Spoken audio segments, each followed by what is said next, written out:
What's up, folks? How's it going, everybody? Welcome back to the stream. It's Tactical Thursday, and it's a big one today because we have the new balanced data slate over from Warhammer Community, and holy shit, is this a chunky document? This thing is insane. It has tons of reversions to old balanced data slate rules, rewrite, like mass rewrites for, at the very least, Tyranids and Adeptus mechanicus, the two worst performing armies in the game. It's got some minor changes to like Astra, militarum, and chaos demons as well, and some important changes to Adeptus custodes also. Yeah, the hive mind's eating good. This is 40k 10.5 edition. That's pretty appropriate, yeah, for sure.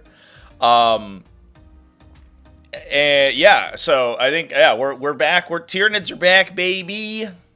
So that we're gonna be running through that today. We also have a new militarum field manual, which I have not yet taken a look at, but we will take a peek through that bad boy as well. But I think without further ado, we dive right in here and just rip this band-aid right off. How we feeling, everybody? F for all the Hierodules we lost. Wait, did Hierodules get hit? Did they get removed? Oh no. Oh no. All right, let's freaking get into this shit, chat. Let's do it. Yeah, so big core rules changes.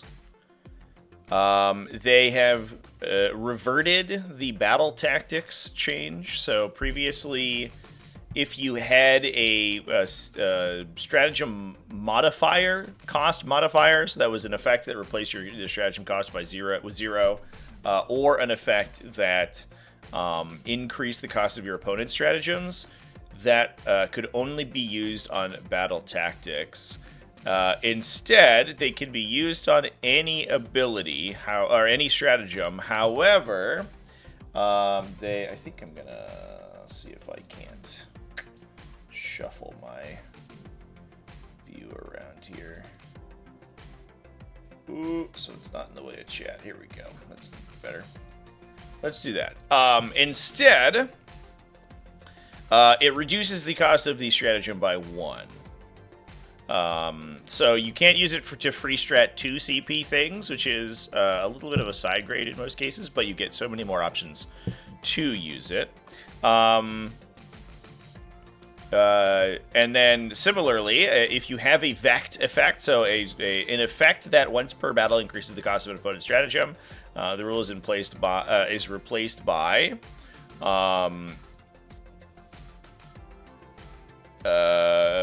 basically the following ability. Your opponent targets a unit with a stratagem.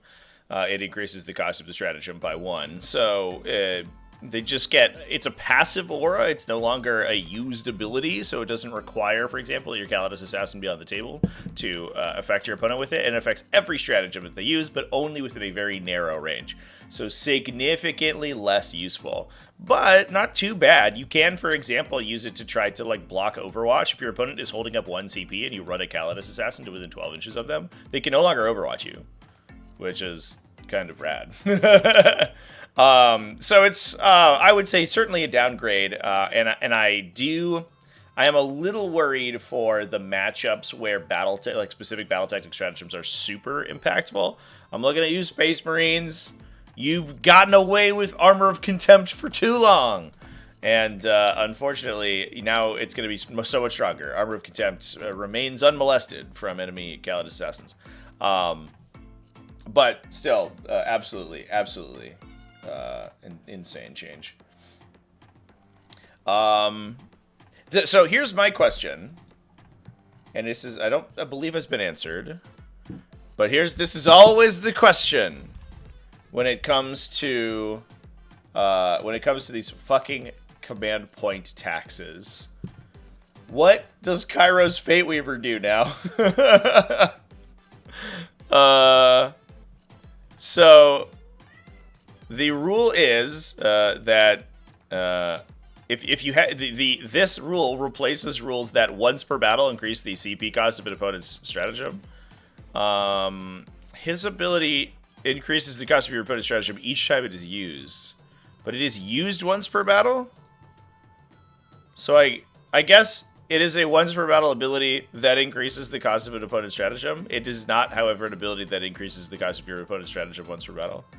So I don't know. I think the intention is that it gets caught in this update, but I wish they would say that because his ability is annoyingly worded differently for literally no reason. Oh my god.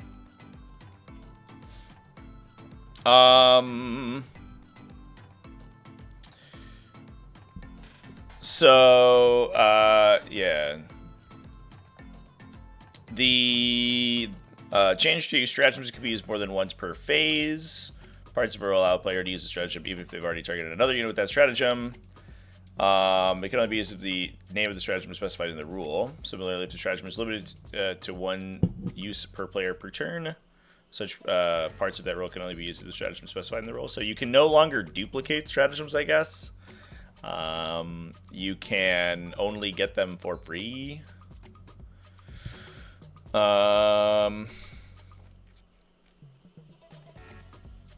Interesting. I don't know how often that has come up recently. I think Red Rampage is the number one right now. Sort of the metagame use case is that Blood Angels players are like hitting a Death Company unit and then using their free strat on their for a second Red Rampage on their Assault Intercessors. But I don't know how often this comes up, to be perfectly honest.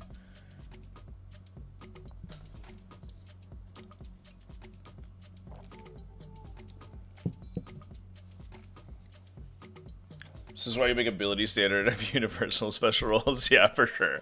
Yeah, that would be nice. But we can't expect Games Workshop to follow any sort of logic when it comes to writing their rules. Why template your rules, chat? Why even do that? I don't even know. So yeah, I guess like a big side grade sort of in I guess this is an overall decrease in the power level of these abilities. It does open up more things to use for free stratagems, but it means that all of these abilities are basically just glorified CP generators, right? It gives you 1 CP per round if you're using it on a relevant stratagem. It basically no longer lets you duplicate stratagems outside of very specific situations.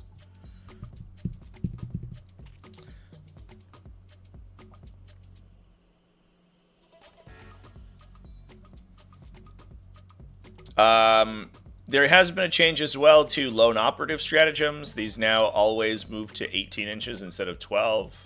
So they basically like blanket hit every lone op stratagem. There are a couple that increase or enhance the range, which I think are unaffected because this one only replaces effects that are specifically 12 inches away. So, for example, the Tyranid stratagem that makes your lone operative 6 inches is unaffected to my reading, which is good, because otherwise that would be a little sad. But, yeah, basically they made I think they just sort of preempted any problems with these sort of stratagems by just making the change that they had made to Dark Obscuration back in the day. They were like, we should probably use this again. This effect is sort of huge. Any stratagem that adds new units to your army, so they call out reinforcements. Join the Hunt is the Kroot one. It also hits Unending Swarm, gets a restriction that you can only use a stratagem once per battle. That is a huge blow to Unending Swarm. I think, especially alongside the other changes that we're seeing, I don't even know if Unending Swarm is particularly exciting anymore, because the other detachments and Tyranids are going to be more interesting. But it does, I don't know, I think it might kill that detachment, to be perfectly honest. Not to mention the fact that you have Call the Horde in the card deck now, and you have to like play around that if you are playing an Unending Swarm. So that is unfortunate. I don't really understand this change, to be perfectly honest, because these are not stratagems that were like particularly oppressive. One of the things that they're trying to do here is side grade the power of Astra militarum. Astra militarum has become a lot more offensively oriented, like offensively lethal, literally. But I guess they're trying to reduce the amount of redundancy it has by reinforcing. So I don't know. I'm not really sure I understand that one. That one, there was a lot of like interesting counterplay to reinforcement stratagems, and I think they opened up like a more aggressive play style for these lighter units, and I don't really understand why they would be nerfed. They weren't really that good, to be honest. Yeah.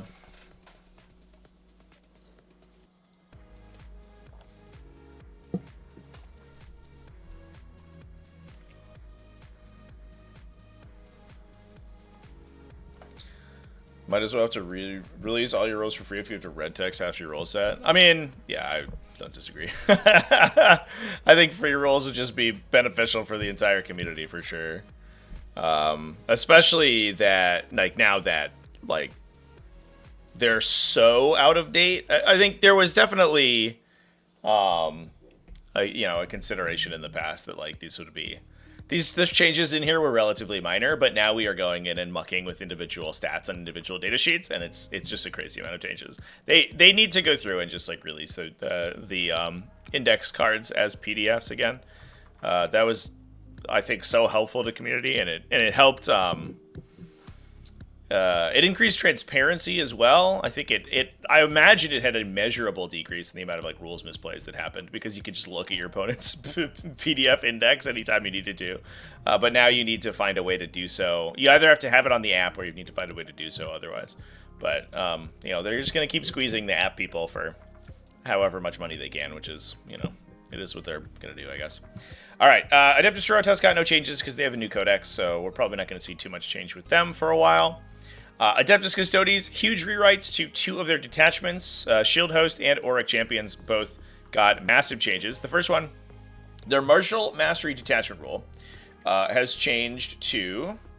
Did I close my window where I had the rules open? Oh my god, I did. It has changed to once at the start of the battle round, you can select one of the bullet points. So the bullet points are, if I remember correctly, +1 AP on melee weapons equipped by models with the Martial Kata ability. Yes. Yeah, +1 AP to your melee weapons. The other one, which is basically, I think, everybody, essentially. The other one is melee attacks for Martial Kata units, critical on 5-ups. Now, previously, at the start of the battle round, you can choose to use the ability, and you get both of those once per game. Now, you just choose one of them every round. So... this is a passive effect. You get whichever one is better for you, basically, for the entire game, instead of getting both one time. So it's just very nice sort of quality of life increase, I think. The other one, which is huge, is Auric Champions. Start your command phase, select an enemy unit from your opponent's army until the start of your next command phase. Each time a model in a Custodes character unit from your army makes an attack that targets that enemy unit, add +1 to the roll. So previously, this was Custodes character models. Gains +1 to wounds, the chosen enemy. Now, any model in an attached unit will get +1 to wound, and this affects all your attacks. This is shooting and melee. So, for example, if you have Kyria Draxus in her very best friends, the Custodian Guard Squad, you can use +1 to wound, shoot 1,000,000,000,000 2 damage attacks to that unit with wound rerolls, and then use their double shoot and do it again, and those are all +1 to wound. So they wound everything on 5s or 4s or 5s, which is nutty. Yeah, Auric Champions feels like it may be a real contender for this season. That's a huge buff. That's a huge buff. +1 to wound on Custodes models. You're basically just getting a free a couple free uses of Slayer of Nightmares every turn, which is like super sweet. Adeptus Custodes got absolute ground up rewritten basically. So importantly, Doctrina Imperatives. Thank God for this change, by the way. This is the stupidest thing ever. Got added to all of the Tech Priest datasheets. So Fulgurite Electric Priest, Corpuscaria Electric Priest, Belisarius Call, Dominus, Engine Seer, Manipulus, Techno-Archaeologist.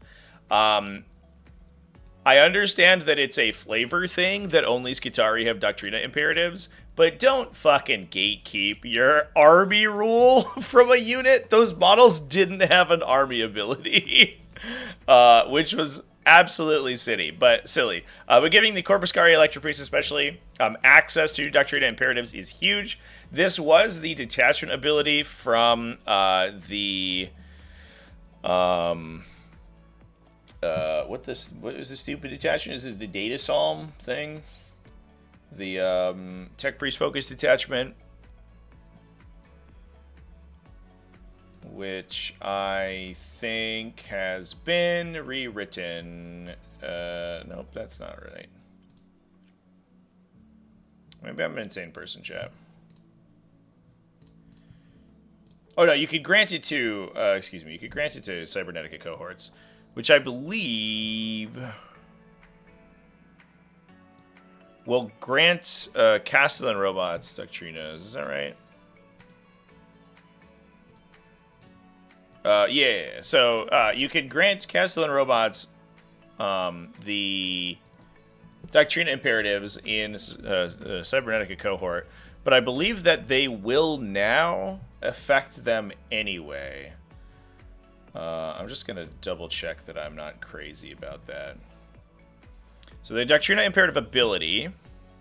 So at the start of the battle round, select one of the Doctrina Imperatives below. That Doctrina Imperative is active for your army. All units from your army that have the Doctrina Imperatives ability gain the relevant abilities shown below. And these all affect all models in the unit, not models that have that ability. So to my reading, unless the... Oh, I guess the Cybernetica Datasmith isn't in the Doctrina Imperatives right up here.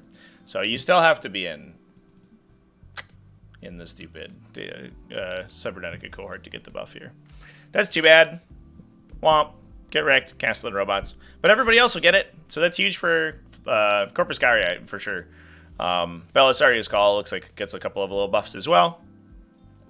+1 movement, it looks like. That's exciting. And then he can give you +1 to battle shock and leadership tests within 6 inches. Not huge buffs to him, to be honest. I don't know. Still don't know if he's going to see play. But we've also wildly increased the power of these abilities. So, Protect Your Imperative, so the defensive-oriented one. Now, I guess it looks like it has changed the armor penetration characteristic effect. So it used to reduce the AP value of enemy attacks targeting your models in your deployment zone by 1. Now it gives you -1 to be hit in melee if you are within 6 inches of a battle line keyword. And I like this change because the codex or the faction is supposed to have a battle line synergy, and the army rule checked for deployment zones. It was sort of strange, but now it's more incentivizing you way more to play around your battle line units, which is pretty sweet. You're also getting +1 ballistic skill on ranged weapons, so that's a big thing. The Conquer Imperative gives you +1 weapon skill of melee weapons. It also gives you Assault, so there's like some, I guess, sort of weird anti-synergy here where you're getting Assault, but the main benefit is to your melee weapons. But it is what it is. And then you're getting +1 AP when within 6 inches of battle line units. And that does not matter what kind of attack. So while Protect Your Imperative is all about range attacks because it improves your ballistic skill, Conquer Imperative gives you +1 AP just all the time. So I think Conquer Imperative is still definitely like the stronger of the two abilities, but -1 to hit basically for your whole army is definitely that's a -1 to hit with your guys and +1 to hit yourself is definitely that's a hell of a buff. The difference is that you're not advancing and shooting, so your opponent can juke you. Some big changes to Iron Strider Ballistari. It looks like they're recontextualizing Cognis weapons to get sustained hits one. So instead of being, these guys are 1 attack twin linked, I believe. They're now sustained 1, 2 attacks. So they don't have twin linked. They just have double the number of attacks, which when you're getting bonuses to hit, definitely makes more sense. Oh, then no, they kept sustained. They always had the sustained, but they're just doubling their attacks instead of twin linking them. Looks like a damage buff to the Ferromite cannon on the Scorpius Disintegrator. I think that was a flat damage value previously.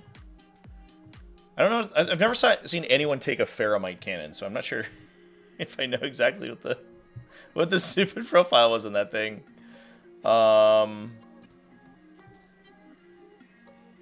Oh, it was a flat D6.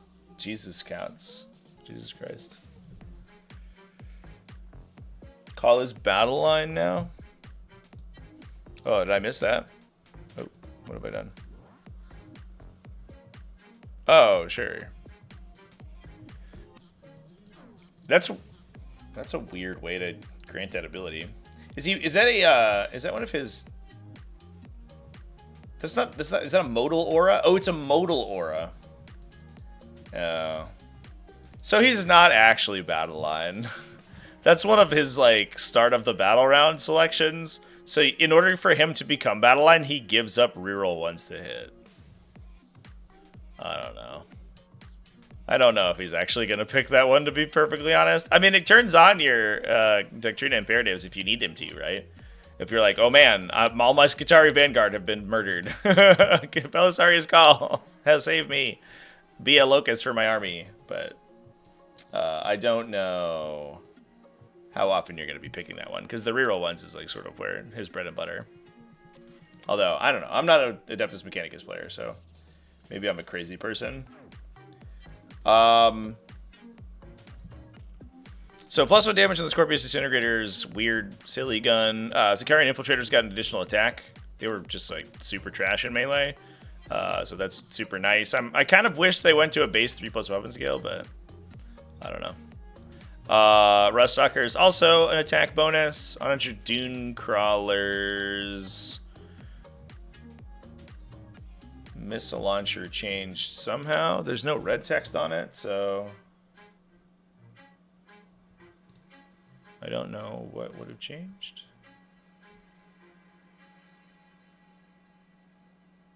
Oh, it got an additional attack. So it went from 1 shot to 2 shots. They just forgot to red text the change. The Eradication Beamer went from D6 to 2D3 shots. Neutron Laser went from D6+1 to D6+2. So basically, we're just like a mild increase on the damage output of all this stuff. Heavy Phosphor Blaster went up to 12 attacks. Let's go.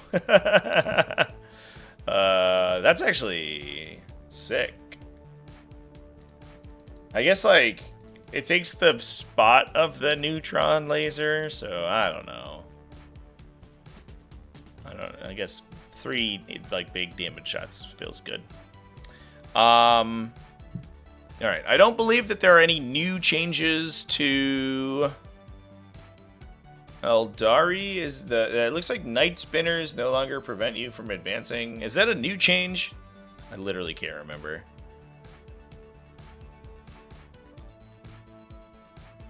And Incarn teleports once a turn.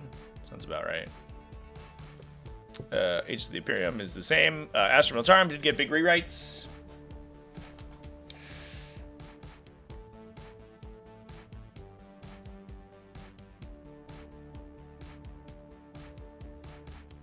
Cataphragm Breachers with Assault +1 AP, hitting on 3s. Cataphragm Breachers with Assault +1 AP and hitting on 3s at 8-2/3 in melee with full rerolls to hit due to Skitarii. I mean, yeah, that's good. Cataphragm Breacher, like, shocker, Cataphragm Breacher's good. Amazing. We're really breaking new ground. But no, I think that is really good, for sure. It is super duper strong. I mean, this is just going to be It's just a passive increase on the damage output of this entire army, right? Which is like huge. It's enormous, right? Just like even just giving yourself +1 to hit on all your guns. Like suddenly we're hitting on 3s instead of 4s. Amazing. And -1 to be hit like army wide is kind of nutty too. So yeah, I don't know. I think it's definitely going to be a new universe when playing against Adeptus Mechanicus. Thanks for super chat, by the way. Appreciate you, buddy. Astra militarum. So the big changes here were to the combined regiment detachment rule. So they lost their ability to use reinforcements multiple times. In addition, the detachment rule now grants lethal hits, not when you're remaining stationary, but when you are targeting a visible unit that is in a certain keywords or bracket. So regiment models get it against non-monsters and vehicles. Squadron models get it against monsters and vehicles. So you will largely not get it on your artillery, but you will get it on everybody else, which is kind of nuts. And I think, again, we're just like trying to force guard into a more proactive game plan. This feels like they're really trying to push the Lehman Russ. The Lehman Russ, like, builds where you're just taking tons and tons of tanks, because they're all going to get lethal hits. They're probably getting hit rerolls if they're a basic Lehman Russ. So they have more opportunities just to trigger lethal hits. And they obviously will be seeing their opponent because they only have direct fire guns. Pretty interesting. I think this is a very positive change to the rule.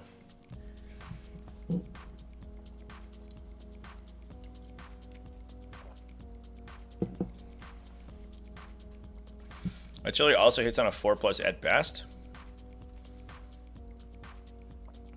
Did they change how the artillery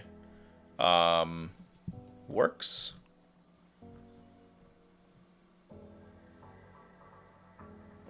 I don't know if they've... there are no data sheet changes here, so I don't know if they've changed exactly how the indirect fire stuff hits.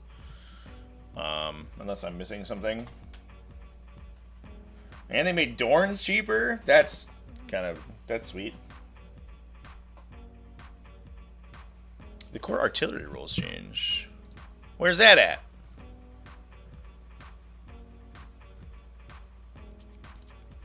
Indirect fire only hits on a 4. That's wild. I don't see where that is though, chat.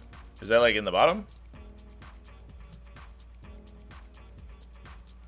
My poor Hive Guard. I guess they were 4+ weapon skill to begin with.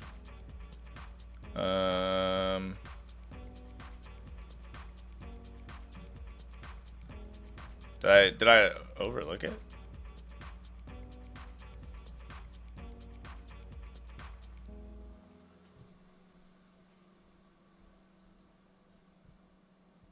It's in the core rules document. All right, I don't know what that is, but I'm sure we'll find it in a bit. All right, impulsors have been updated to carry 7 models, a random 7. I guess so that you can put 6 Blade Guard veterans in a character inside. It's like, I guess it's kind of a nice quality of life change. Repulsors have been updated to carry 14 models, so you can carry 6 aggressors with an attached character as well. The Lehman Rush. The Lehman Rush. All the super heavy walker stuff got a rule where you can move through terrain features, but if you do so on a 1, you are battle shocked. Question of the day, chat. Does this rule come into play if you are Knights of Shaded? Because I have no idea. I think that, like, this is probably meant to be an activatable ability, but it just says that if it moves through a terrain feature more than 4 inches in height, it could be battle shocked. So that might need an FAQ. But this is a huge change. This is super duper sweet. And Imperial Knights also got this change, and Tyranids also got a version of it as well. Chaos Space Marines Warp Talons have been nerfed. It's a little baby nerf. Their Warp Strike only triggers if they destroyed one or more enemy units, so they can't do it if they combo attack, like if you put 2 Warp Talons into one unit, and then kill them, and then pull them at the end of the phase. Only the one that kills that unit gets to go back in reserve, and you can't combo it with the Renegade Raider stratagem. Thank God. And it means that they actually have to be dealing the final blow, so... And if anything else goes in, the Warp Talons will probably not trigger the effect, because you can potentially pull out of melee with them. That is good. I think the unit is still going to be incredibly strong, but I don't know how often you're taking like the big 10-man hammer units that are just going to be sort of charging Land Raiders with impunity over and over and over again. Or you're taking 10-mans more often because you just want to overkill whatever you're charging, which might be the case. So I think you're still taking Warp Talons. I don't know if you're taking 30 Warp Talons. I think you might be. They might be at 20. We'll see.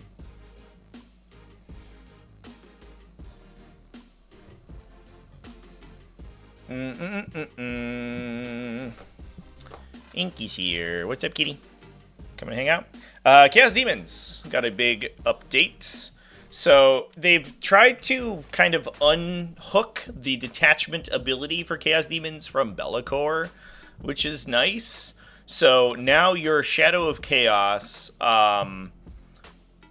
projects, and this is, I think, a little bit confusing to me. They basically, they have the army rule project 6 inches from Greater Demons, so Bloodthirsters, Great Unclean Ones, Kairos Fate Weaver, Keepers of Secrets, Lords of Change, Radagast, Shalaxi, Hellbane, Scarband.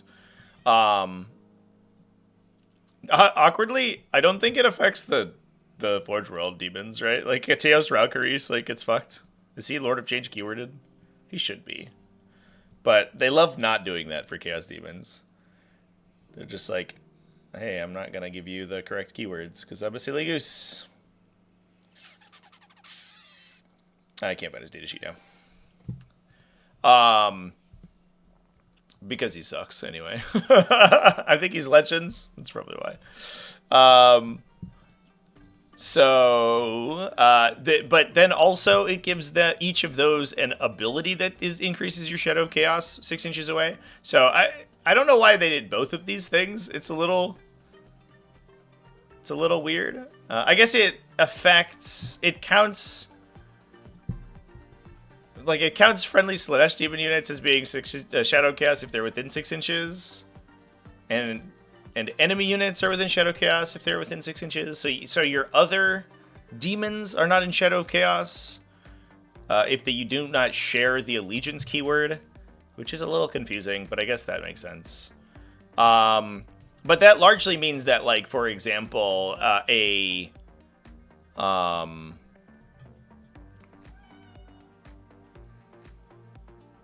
was going to say that you could...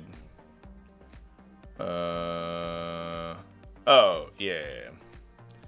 So, you also count as, for the Demonic Incursion, you count as being in Shadow if you're wholly within 6 inches of something that shares the Allegiance keyword as well. So, for example, you can use Bloodthirsters to deliver Scarbrand, or Keepers of Secrets to deliver Shalaxi Hellbane. So you don't necessarily need to take Be'lakor in order to do that.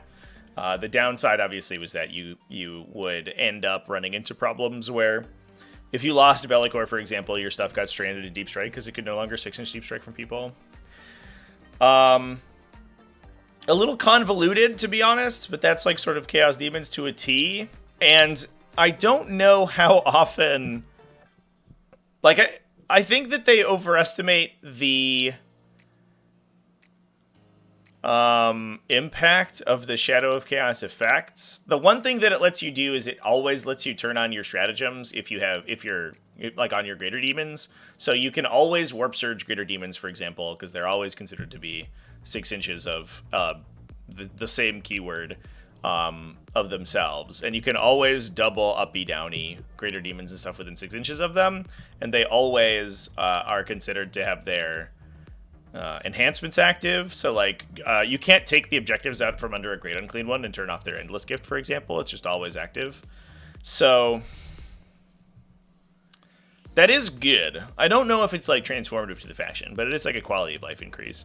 It's funny that it's so much text to do a very small quality of life increase. You could almost have just said within 6 inches, like your Shadow of Chaos is whatever zone you control and within 6 inches of greater demons, but we got to do the allegiance, the funny allegiance thing to be thematically appropriate.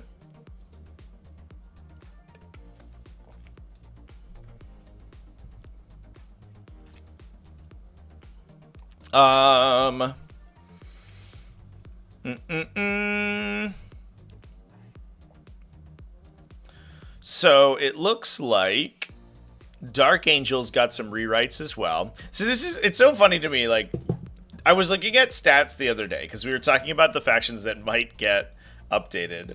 And Dark Angels were listed as like one of the worst performing factions. And I was like, where did Ironstorm Spearhead end up? Where did the Lionstorm go? Because the Lionstorm was insane. But I do think it's appropriate because their actual Dark Angels attachments were absolutely trash. And they have, it looks like, gotten some big, huge glow ups. So, Unforgiven Task Force, which is the one that I believe that it retains your objective control characteristic even when you're battle shocked. You become OC1. I want to say. Let me just pull up the rules. This is I've literally not looked at these rules since the edition came out because they're so awkward.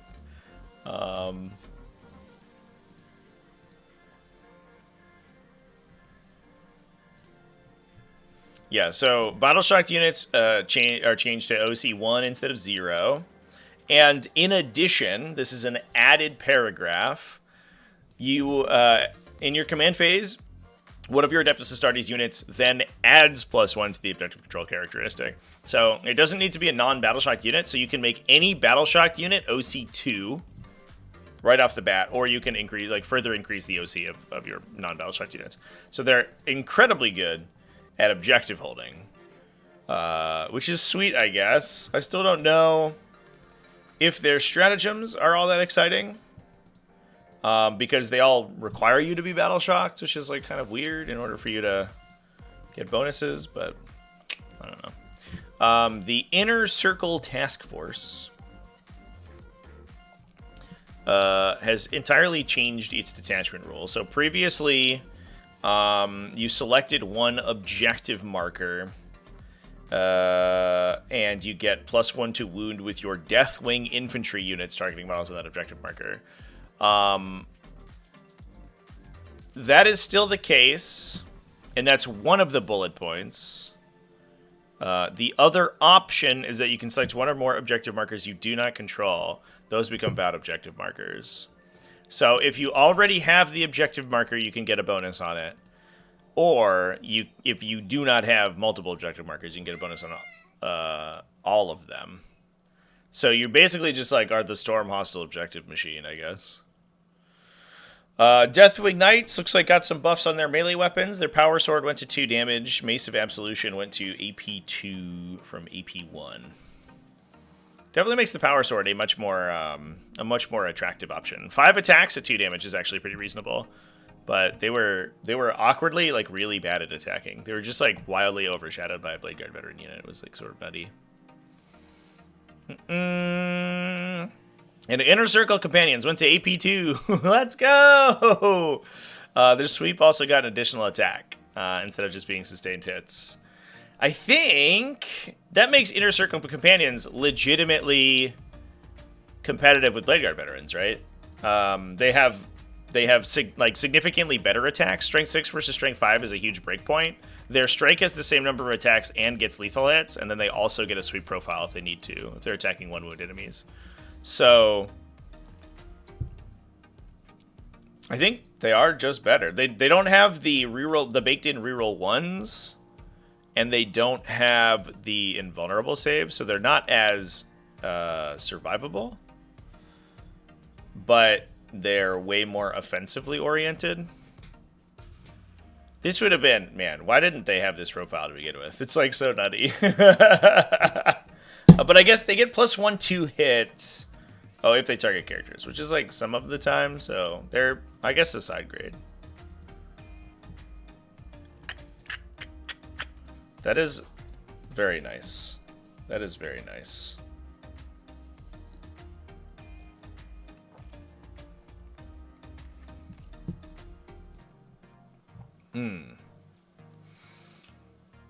Yeah, the 7 models in Impulsor, I have a sneaking suspicion it was made for these guys too. Because it also, I think it's basically just these guys and Blade Guard veterans, right? If you're not like putting spare characters into units, because every other unit that embarks in them is 5 models, unless it's like an Eliminator squad, but they don't really have attached characters anyway. So it's mostly just these like melee Primaris units. But that is a big change for sure.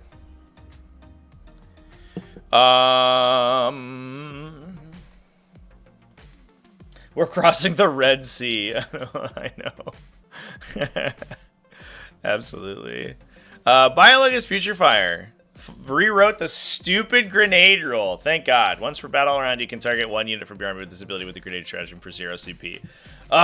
Chats! I'm going to my judgment document. I'm deleting the dumb entry for the stupid Biologist Future Fire that made his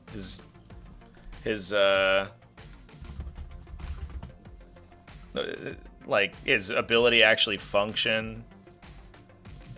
What a dumb rule.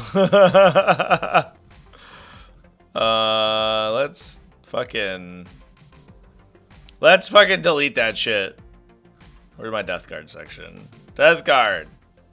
The Biologist Future Fire's Explosive Maladies ability can maybe used while it is leading unit. In this case, the grenade stratagem targets the unit, but range line of sight for the stratagem's effect must be drawn from the Biologist Future Fire model. Done!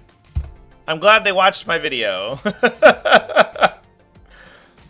Thank God.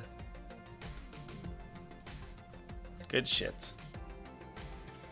Do I think the change will eventually leak over to Ravenwing for Mesas being 2 damage instead of 1? I'm not sure.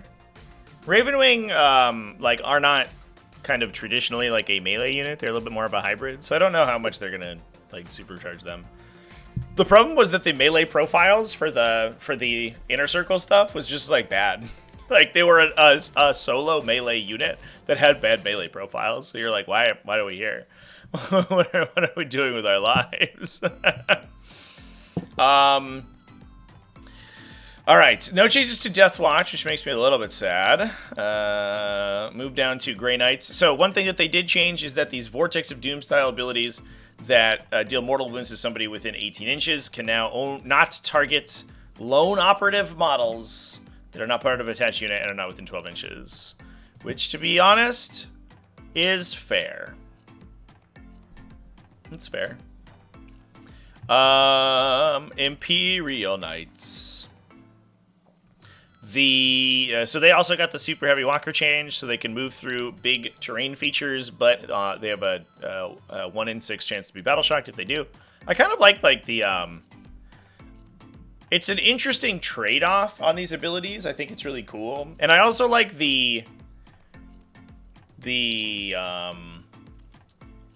I like the mental image of like what they're doing, because they bust through a wall, right? And then like they have a 1 in 6 chance to like stumble and they like trip a little bit and they're not controlling objectives anymore. I think that's pretty sweet. There's a bunch of changes that have not happened here. Hypercrypt Legion cannot target monster units with cosmic precision, which is, I guess, fine, but okay. Direct Catan shards. Orcs. The new Orcs Codex got a bunch of minor changes, mostly to Green Tide. I guess Mega Knobs got changed to a 5+ Feel No Pain during the WA instead of a 4+. Totally fair, I think. 5+ Feel No Pain is, like, for the most part, doing the same thing. It's making multi-damage attacks not reliably kill them. But the 4+ Feel No Pain made them, like, largely immune to a lot of damage, which is a little silly.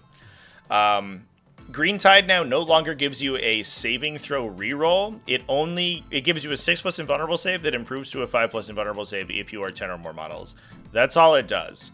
So having like Raucous Warcaller on your Mega Knobs, for example, doesn't do anything now because they're not boys keyworded. So that's a big old deal right there. It makes the non-boys units in the detachment super, like, significantly worse. Tide of Muscle, now instead of giving +1 based on the battle round, now gives you +1 to charge full stop, and you can reroll the charge if you are 10 or more models. So it's like it makes your jump an 8-inch rerollable instead of a like potentially 5-inch if you're on battle round 4. So it's still good, and it's not battle round locked, so you're incentivized to be more aggressive.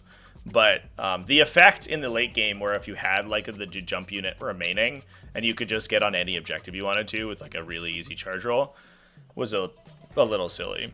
Go get 'em. We talked about this stratagem last night. We watched a game over on Twitch that was Green Tide versus Tau. And a significant part of the discussion was this silly fucking stratagem. Previously, it moved you a flat 6 inches after you were targeted by an attack. Now it moves you d6 inches, but it's rerollable. If you were 10 or more models, I should say. It was always d6, but if you had 10 or more models, you would go flat 6. Now you just reroll the d6. So you still have to be thinking about the 7-inch movement, but there's a significant chance that they don't get the movement that they want. Which is cool, which is good, I guess. That is like kind of a necessary change. That stratagem is insane.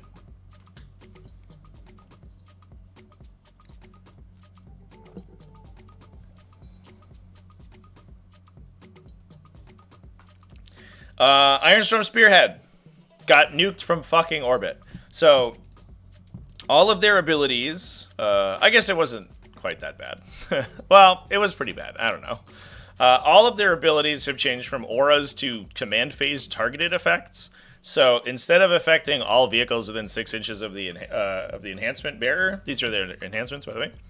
You now choose one vehicle within 6 inches of the bearer, and the effect then applies to them until your next command phase. So target augury is choose one thing, it gets lethal hits. Master of Machine War, choose one thing, it can advance and shoot. They also doubled the cost of Mercy's weakness to 2 CP, and based on the new free stratagem changes, even if you have Gilliman, you can only reduce the cost of the stratagem by 1, and you can no longer duplicate it. So that's rough. I actually was kind of... in my head, there was like a Ultramarine build that used Vindicators, and then took Gilliman to like play a silly version of the Chaos Space Marine Vindicator like combo, but not anymore. Can't do it. It's just illegal. I'm excited to go through points because I hope Gilliman got dramatically points cost reducted, because that man is dog shit now. His whole thing was being able to duplicate stratagems, and he can't do it anymore. Sad times. Big old sad times. All right. He basically gives you a CP every turn. All right. Space Wolf stuff is not new, as far as I know. That was last edition, or last update. Thousand Suns. Big changes over here. So you can when you use a Kabbalistic Ritual, you can only cast a Kabbalistic Ritual if you have not done so this turn. So this is like crosses phases. So for example, you can't use a Psyker to Temporal Surge and then also use them to Weaver of Fate in the fight phase. You are locked in once you do it once a turn. So once they are low on Psyker models, they start to run out of the ability to use Kabbalistic Rituals. It also means that if they want to have multiple, if they want to apply like multiple debuffs to you, they have to run multiple Psykers into range. So for example, Ahriman can't run out, use a free ritual, and then a bunch of other stuff. You have to have several other guys in range to do that. So they have to play much more aggressively with their casters now. Twisted Fate gives you +2 AP targeting the enemy unit. Which is, to be honest, mostly fine. I wish it got a Cabal points cut for having a less powerful ability, but it is what it is. Like, a lot of times you're devastating people anyway, and your stuff is like base AP like 2 or 3. So being AP4, the difference between AP4 and you can't take armor saves is not significant, but it does mean that they're less. They don't like just trivially remove heavy armor, and you can use Armor of Contempt and stuff to try to block them. So it makes the game a little bit more interactive, which is definitely good for sure.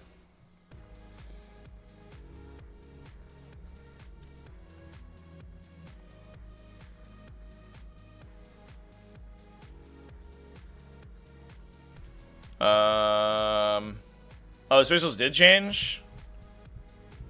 They now. Oh, start of the first battle round. Select one of the sagas listed below. Oh, cool.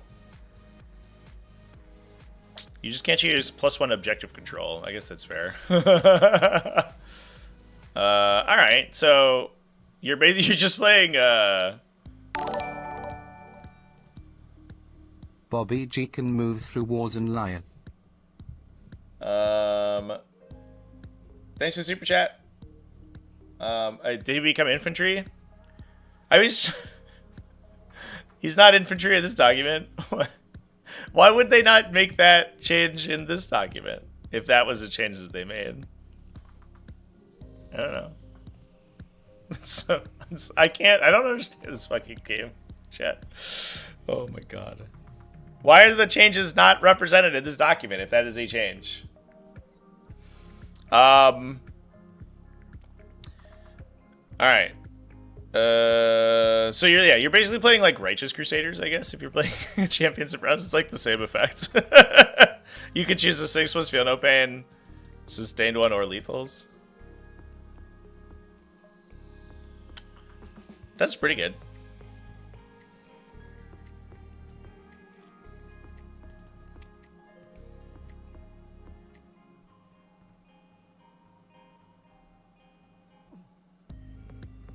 And I guess you choose the one that's like the hardest to trigger, right? So like Saga of the Warriorborn requires your characters to destroy enemy characters. It's kind of tough. Beast Slayer is much easier because you're probably attacking monsters and vehicles with them anyway. So I think you just like Windmill Slam Warriorborn. Bobby G did not get a points decrease. No points decrease? Alright, well, it fucking sucks. Sorry, Bobby G. To the trash with you. That's too bad. Thanks for the super chat, Jason. Appreciate you, buddy. Alright, we're talking about Thousand Suns. I don't want to talk about these Space Wolves. Get out of here. They burned Prospero. It's not okay. Doombolt also got the change to the Lone Operative that we saw with Vortex of Doom. I don't know why there is a that enemy unit clause here. I wonder if that's just like that's wording cleanup. Temporal Surge can no longer be duplicated on the same unit, so you can't use Lord of Forbidden Lore to move someone a trillion times. And importantly, that also changed Lord of Forbidden Lore, so you can't reduplicate a stratagem multiple times, or a Kabbalistic ritual multiple times. Because previously what it was is that when you perform a Kabbalistic ritual, you can choose to perform it with the Lord of Forbidden Lore guy, even if someone else has already performed it. Which meant that the only restriction to the number of Kabbalistic rituals you could perform was that you couldn't perform one if someone else had performed the same one already. And because the Lord of Forbidden Lore ignored that restriction, he could perform the same ritual infinite times. So no longer, unless there's another changes here, which I don't believe that there are, because you can now, once he's performed a ritual, he can't do so again. So you can't, for example, dump 15 Cabal points onto Temporal Surging Magnus 7 times and moving him a trillion inches, which, honestly, is good. It's just good. That was too strong. Moving your Rubric Marines, disembarking a Rubric Marine squad from a Rhino, so like move 12, disembark 3, and then moving them 15 inches was a little silly for the times that it mattered. It was pretty, yeah, that was pretty solid. Exalted Sorcerer on disc. So his Binding Tendrils used to be end of movement phase on a 2+. You would have movement charge movement advanced and charge rolls. Now it pins an enemy, so it can't be stacked. It previously could be stacked because it didn't apply a named effect. Now it applies a named effect. It applies the pinned effect, While you're pinned, you get -2 move and -2 to charge, but it does not affect your advances, importantly. So advancing and charging enemies don't get absolutely destroyed. This also, importantly, because it triggers after you shoot, you have to basically remain where you were if you want to apply the effect. So previously, because it worked end of movement phase, you could run up to somebody, binding tendrils them end of movement phase, and then temporal surge them out of line of sight. And now the timing doesn't work because the temporal surge has occurred before you binding tendrils them. You can still double move them. You can, I guess now, double move them into position to then hit them with the effect. And because their attack is a torrent, it's automatically going to apply. So it's a less powerful effect, but it is more reliable than it was. So I think ultimately a side grade. It's less of a stupid, degenerate, dumb thing that just messes with people who try to melee attack you because it makes them so slow they can never get to engagement range. And it's much more risky, but you can't perils yourself and blow your own head off, which is exciting.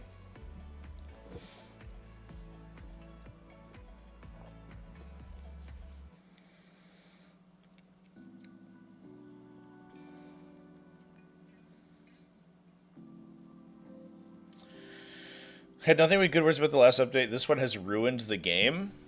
That is a spicy take, my guy. Tyranids. All right, this is the one that everyone is excited about. Let's talk about World Eaters first. No changes. All right, we'll move back to Tyranids. This is so exciting, Chad. I'm like giddy. I'm like a little school kid. Yay! My Tyranids get to kill an enemy model sometimes. Woo!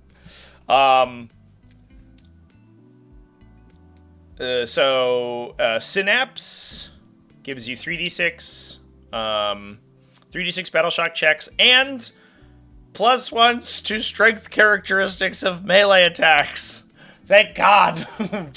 We've done it, chat. We've broken through the strength 10 barrier. We can finally wound a land raider once. Yay!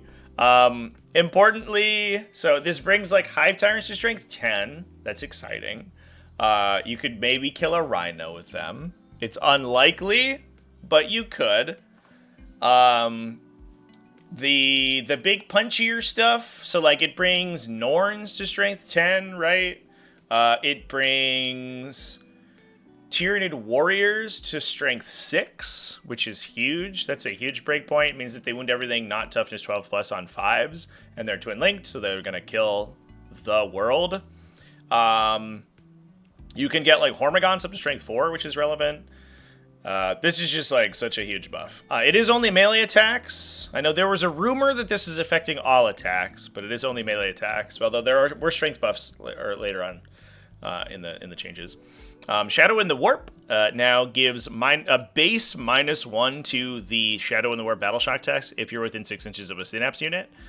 So you can make this highly reliable if, for example, you're within 6 inches of a Synapse unit, 6 inches of Death Leaper, and you are triggering it with a Neuro Tyrant. Suddenly you're forcing battle shocks at -3, and that is a hell of a thing. Suddenly Space Marines fail on 8s, so they only have a 20% chance to succeed if you have assembled the Wombo combo. So I think you can tactically trigger this ability in a situation where you would absolutely mess with your opponent in a super big way. Crusher Stampede. So this one's a little bit weird. I'm not sure I totally understand this effect, but it is what it is. So they have changed the detachment rule to increase your objective control characteristic by 2 if you are at your starting strength. So if you have taken no damage, I guess it affects multi-model monster units a little bit more effectively. So Carnifexes, for example, would have to have lost a model to be below starting strength. So Carnifexes will get this ability pretty often, but anyone else, you just have to do 1 damage to reduce their OC by 2. I guess theoretically it makes them slightly better at taking objectives, but it does feel like kind of a minor buff. The big thing, though, is that Untrammeled Ferocity, which was a really stupid stratagem that allowed you to move through enemy units, was like kind of whatever. Now also gives you the Titanic Walker ability, so you can move through big terrain features with a small chance to become battle shocked if you do. Theoretically, that won't be so much of a big deal. I guess it means that you cannot then like use the tank shock or whatever on yourself. But if you're just going to punch people, I don't know if it's that big of a deal.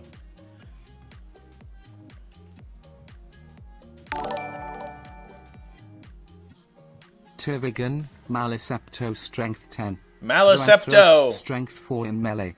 Oh boy. So it's strength 4. Dude, that head bonk, it gonna get ya. I guess encourage people to plink damage? I mean, sure. Like, it's gonna help you flip objectives. Like, it's gonna help you take your opponent's objectives.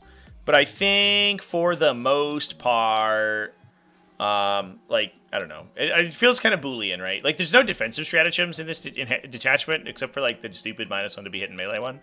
So, like, you're just gonna die. So, like, I don't know. Oh, shit.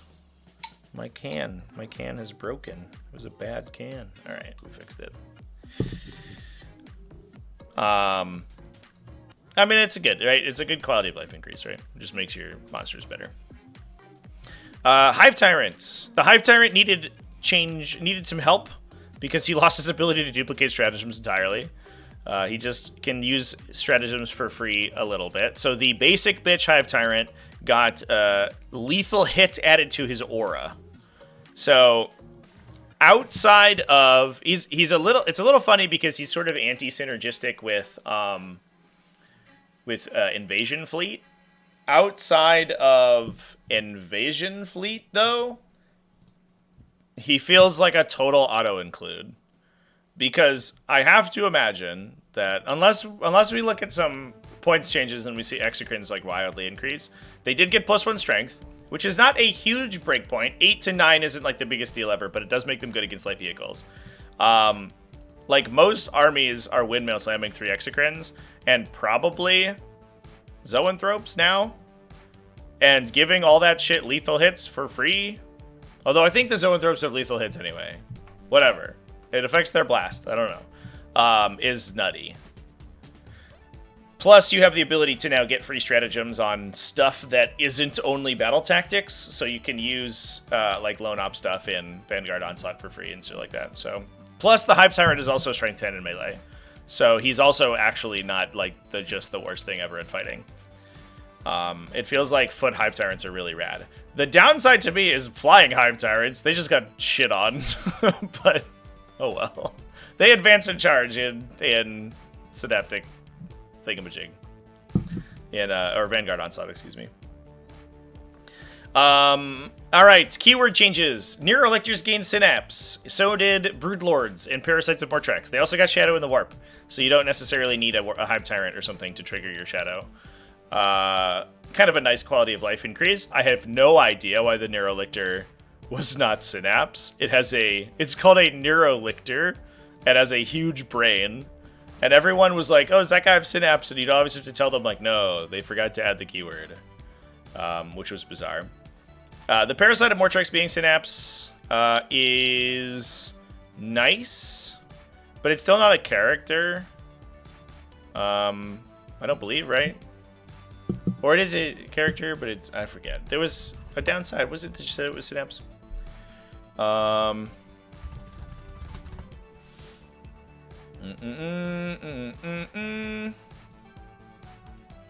Shows how much I've taken a fucking Parasite of Mortrex chat.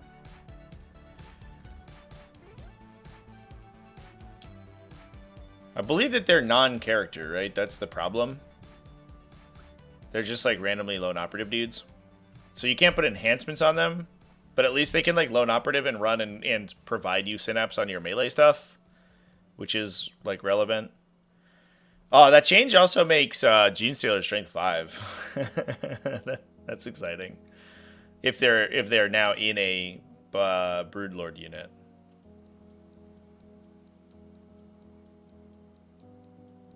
Oh, they are characters. Oh, okay. They just weren't synapse before. Okay. So there was a problem with, you couldn't put Dirge Heart on them. Was that because they weren't synapse? What am I thinking of here? I feel like I'm an insane person. I feel like I'm reading these rules for the first time ever.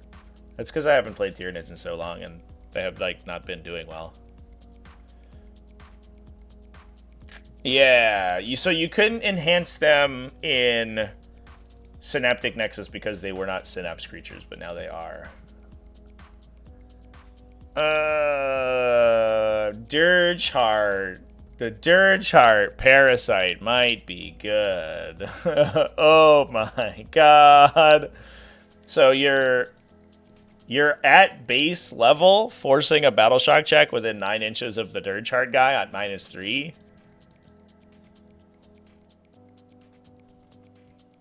You have to, I think you have to start keeping in track of what reduces Battle Shock rolls and what reduces leadership tests. The Neuro Tyrant and the Shadow and the Warp ability are both baseline -1 to the roll. Dirge Heart is -1 to the characteristic. And Death Leaper, I think, is also characteristic, or is that to the roll? Yeah, that's characteristic. So you can stack up to -4, potentially. That's such a troll. Oh my god. You're also like, you turn on things like the stupid neuro tire, like the Zoanthrope, the Neurothrope like combo where you just force a bunch of Battle Shock checks on somebody and kill them with mortal wounds. So much better too, because they're at baseline -1 if they're within 6 inches of him already. Oh my god, chat. That's so trolly. A thing of true beauty. I did like, we watched it on stream the other day, and I think the VOD is on the VOD channel now. We did watch somebody play it on a winged Tyranid Prime. And this is like a super sweet combo that might be legitimately super dumb now. Where you put Dirge Heart in the Tyranid Prime and you put him in a Gargoyle unit. Inky, do you mind? Do you want to come visit? Come up and visit. Oh, here you come. Hello, baby girl. There you are. Yeah. You gonna come hang out? And then you would use the Gargoyle ability to shoot and move. So his threat range was actually like ludicrous because you could advance the unit.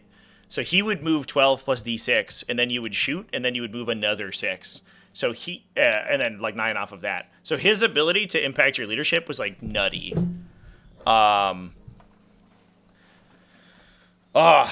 Screamer killers now like force leadership checks at like -3. Jesus Christ. This is like it's a whole new universe, chat. Moloch, Raviter, and Trigon. Vanguard Invader. Hallelujah. Hallelujah.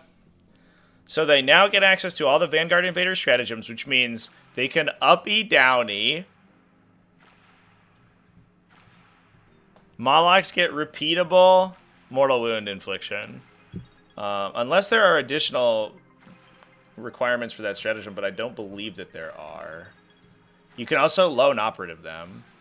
So you can like drop a Trigon in a really trolly position, and then your opponent's like, I'm gonna shoot you, you know, like I'm lone operative. Bitch. And you can use that for free with a Hive Tyrant. So that's cool. Yeah, up to 2 Vanguard Invader units can go into Strategic Reserve. So you can uppy downy 2 Molochs.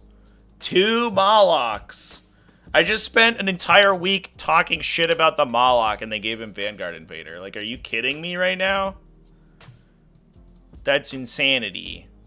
Plus, they're probably +1 strength because they're in melee. Raveners go to strength 6, so there's 7 attack, strength 6 twin linked. So they actually like punch through rhinos and stuff pretty good. And there's like a almost 0 chance you're not neuroelectroing people. Oh, chat. What the heck? Yeah, it's 18 inches, but you just set them up. Just put them 18 inches away. Start off with sustained or lethal in melee or 6 plus FNP. If you get solid T1, you can activate all 3 or Majesty. Peaches the Destroyer, thank you for the super chat, my guy. Yeah, that's definitely. I'm sorry I missed that change the first time around. It's tough because they don't have a change log, so like I don't like this ability had already been rewritten last update, so I didn't see it. But yeah, no, that's super big, 100%. The downside, I guess, is like delivery, right? Because like when you compare it to Gladius Task Force, you don't have necessarily the same options to like advance and do stuff, but hitting significantly harder from the get-go is definitely a huge buff. Why doesn't Death Leaper have Synapse? Because it's not like a Synapse creature, right? I think it would also be kind of silly. Like the idea is that you combo with other people, but like Synapse creatures are very specifically like the ones with the node in their head that like do the Synapse link, which traditionally, and the reason that this was really weird that they didn't have the keyword is that Broodlords and Parasites did basically for the entire edition, and or for the entire game, like since they were like released, and just didn't this edition for whatever reason. Neurolictors feel like they should, but the Death Leaper's like just a dude. The Death Leaper is canonically just a really like old and venerable lictor, basically. And lictors don't have Synapse, so it would be kind of bizarre, and I think overpowered for Death Leaper to have Synapse.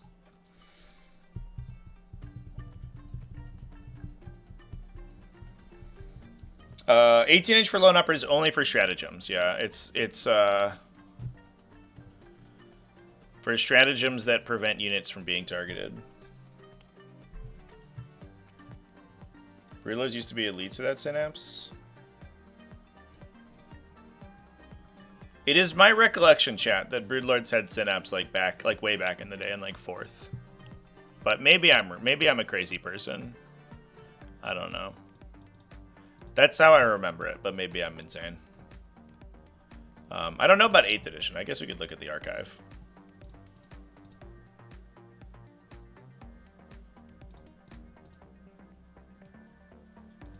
Rulers have flip-flopped? Alright, fair enough. Yes, so, like...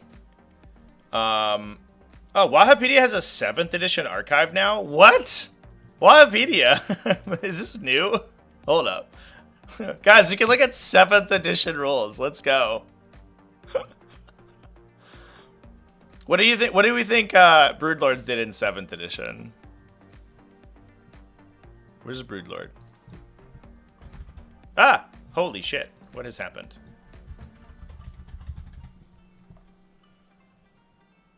Oh, they were Psychers. They had Psycher Mastery Level 1. I don't know what gave you Synapse, though. Oh, Tyranid Primes had the Synapse creature ability. Did Broodlords have that? I've lost my place already. Wow, I'm bad at this. Oh, they had Phodian Hive Warriors. That's good. This is super irrelevant. May add a Broodlord. Oh, I guess a Broodlord was just in the unit. So I guess he didn't have Synapse because he was just a guy. It was just a little guy who got attached into a Jesus unit. Good old 7th edition. I've never played 7th edition. All these rules are like totally incomprehensible to me. Wahapedia is such a gem. I fucking love this website, chat. We get to look at the datasheets for Phodian Hive Warriors. What a time to be alive. See? Synapse. They had Synapse in 8th edition. I'm not a crazy person. But they used to have, so back in the day, they had this brood telepathy rule. We're going to talk about when I was in like elementary school. They had this brood telepathy rule, which specifically exempted them from instinctive behavior. So that was the whole Gene Stealer thing, is that they had a high base leadership, which no one in the Tyranid faction had, because usually you didn't have to take leadership checks for Tyranids if they were in Synapse range. But the Gene Stealers just acted normally because they had like their own little tiny internal Synapse. They were just high base leadership guys. And they had a special rule that said you don't have to worry about instinctive behavior because you're just a dude.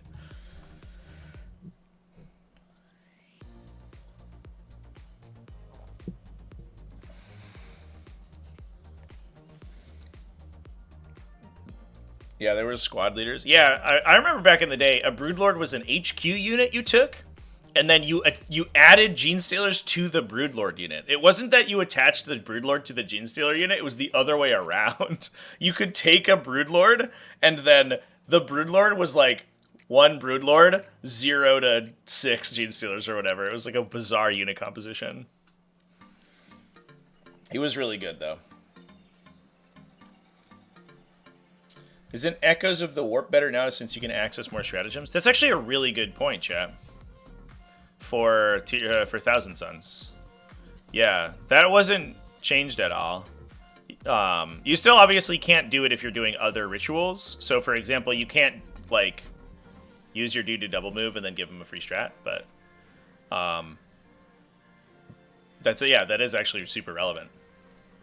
And that restriction is only on only for that one turn. So you can use it on your opponent's turn to blank multiple damage multiple damage characteristics. I think largely a debuff to Thousand Suns, but there definitely is some silver linings in the cloud there. Tau got no changes as far as I know, chap. They are, I don't believe, have any changes listed. Yeah, no, literally it says none. So, there you go. Last but maybe least here for the Tyran effects, its gun went for D6 to D6 plus 6 damage instead of 2D6. I think so.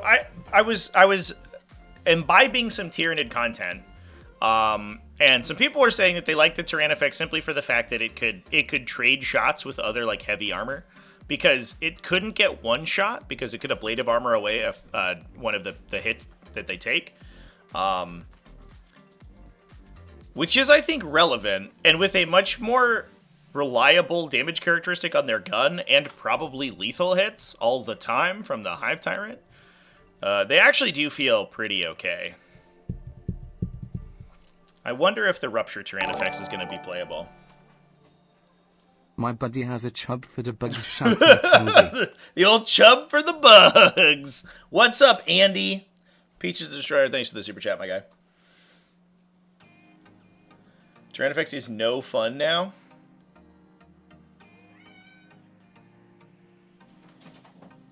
Well, I'm sorry.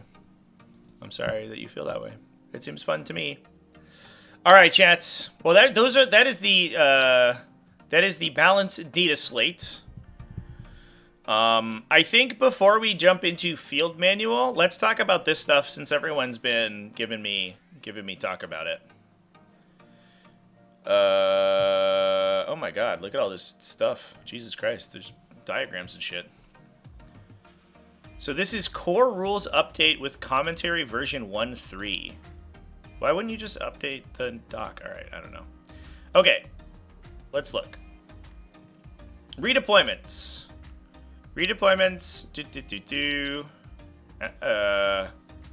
Rules that allow players to redeploy certain units after both armies are deployed are always resolved during after the deploy army step and before the determined first turn step. When a player uses such a rule, they remove those units from the battlefield and the redeploy them again using all the normal rules. Okay. I don't think they alternate resolving any such rules starting with the attacker. So that's a good clarification, I guess. That is in the Pariah Nexus document, to be fair, because that's in the new step. Unit coherency. If a model cannot be set up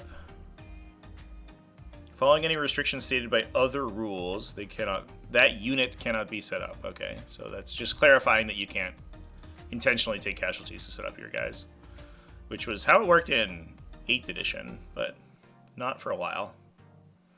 Some rules allow a unit to move, shoot, charge, or fight outside the normal turn sequence. You can't use other rules that trigger normally in that phase. Okay, so it looks like they basically just moved the rules commentary things into a separate section. So this is actually going to be a pain in the ass to go through.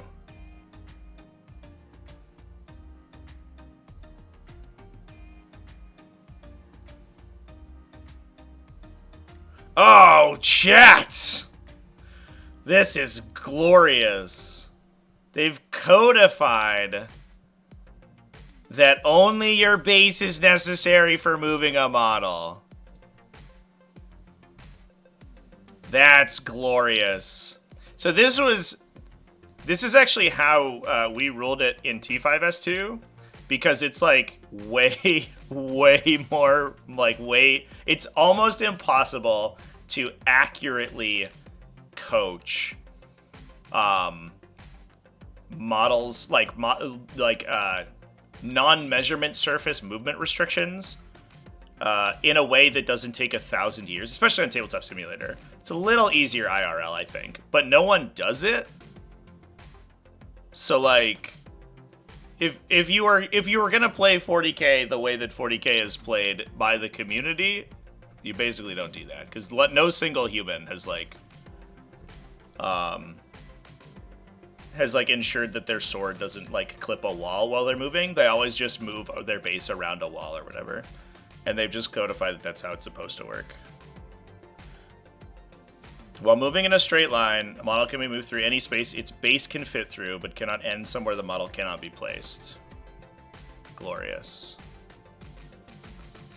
That's so rad. I love this, chat. You also don't get in those weird situations where there's like an overhanging thing, like a door or a floor, and your like little banner would touch it when you move, and your opponent's like, "Oh, you can't move there, your model wouldn't fit," and you're like, "Go fuck yourself." This is such a quality of life increase. I love it. That's rad. Travigasm. It's indeed. Anything that removes the relevance of the model on top of the base for rules purposes makes me a happy camper. So you still can't, like, obviously, you clearly can't end with your model inside things, but you can phase through things while you're moving it. That's so sweet.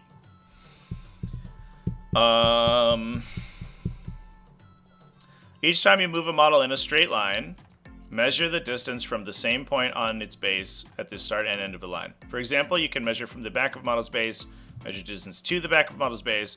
Model does not have a base measure using the same point of the model at the same line. Should you pivot a model, rotate it any amount around its central axis. The first time you do this during each model's move, subtract the model's pivot value. What?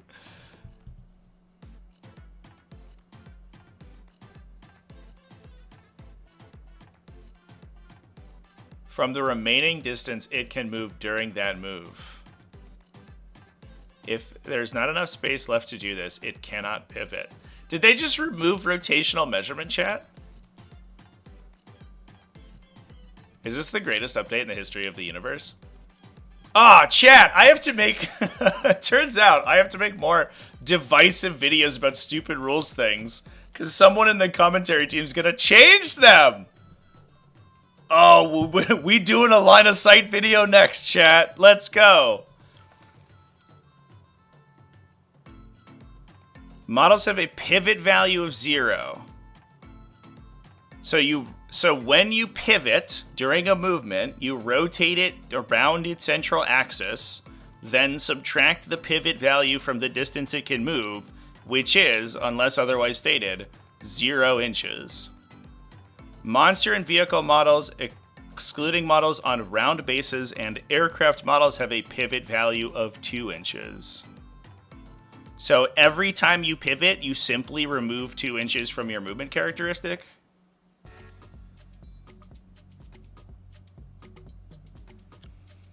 And the distance it can move is only reduced once for that move, regardless of how many additional pivots times it pivots. Oh, I'm covering up the fucking text of the rules, chat. Let me zoom out here. There you go.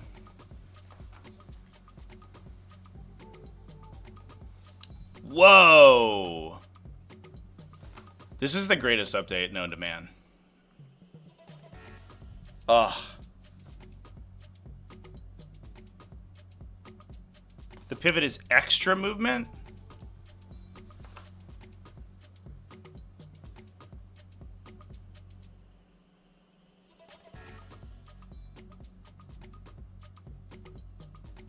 I don't understand what you're saying, chat. This is saying that the pivot reduces the distance you can move.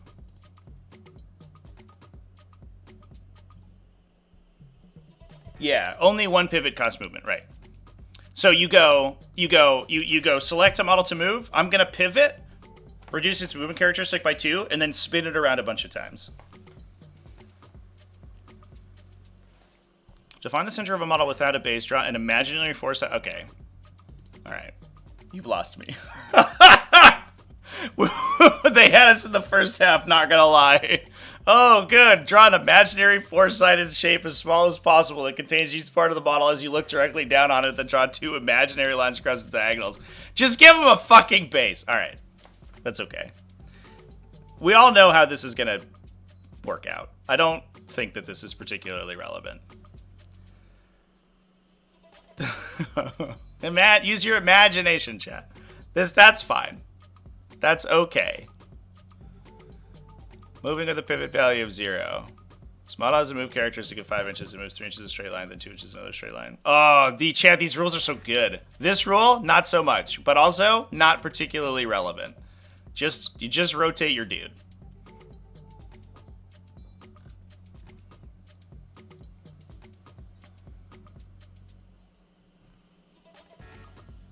This is the greatest update in the history of mankind. Do you think they changed true line of sight in this update? Then I would want to kiss someone on the mouth. I'd give a Games Workshop design member a blowjob to remove true line of sight from this game. Because we're getting there. We're doing it slowly but surely.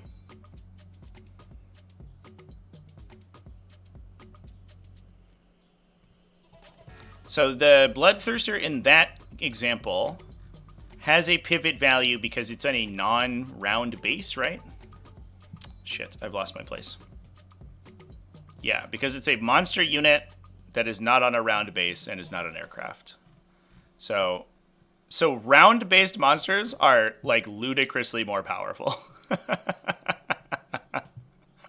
Magnus the Red stonks up. He gets to do whatever he wants. Magnus the Red and Scarbrand and Bellicor. Let's go. Regular Bloodthirster, get fucked. You suck. But to be fair, you don't actually have to make this pivot in order to make that charge, because you don't have to move in.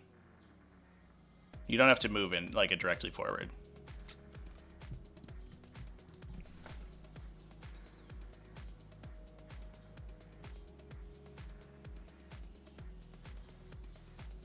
Do bases on Devilfish count? That's a really good question.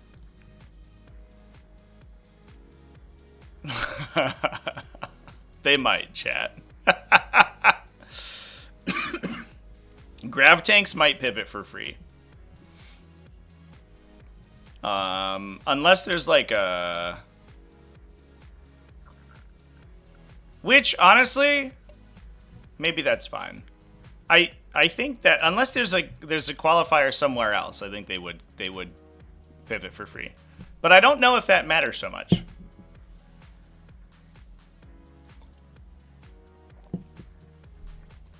Oval bases do not count as round.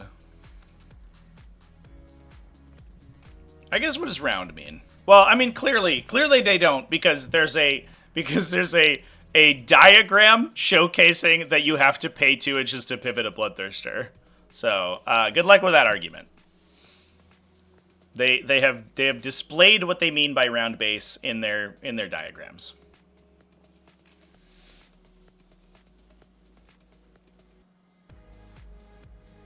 It's fine until you charge out of Deep Strike. Oh, because you like place yourself 9 inches away and then pivot for free?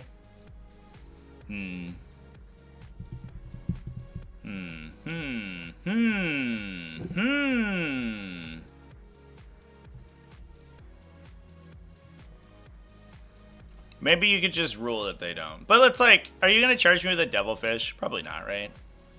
What's the...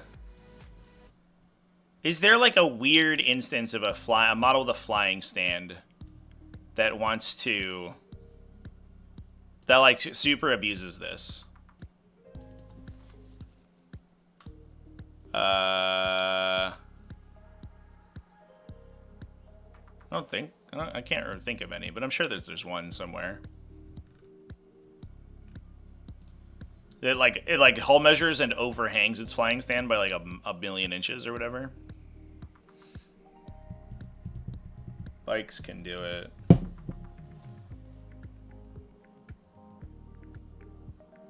Oh, sure, because they're not vehicles. Yeah. That is a little silly.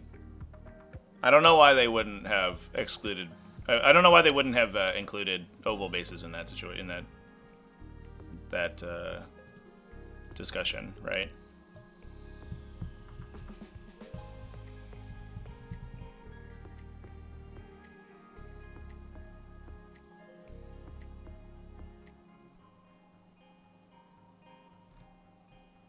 Huh.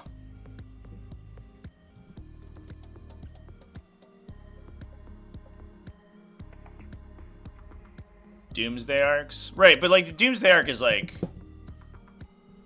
you could get free movement like you're already moving, so you don't get heavy. And you're not charging with a Doomsday arc, generally speaking.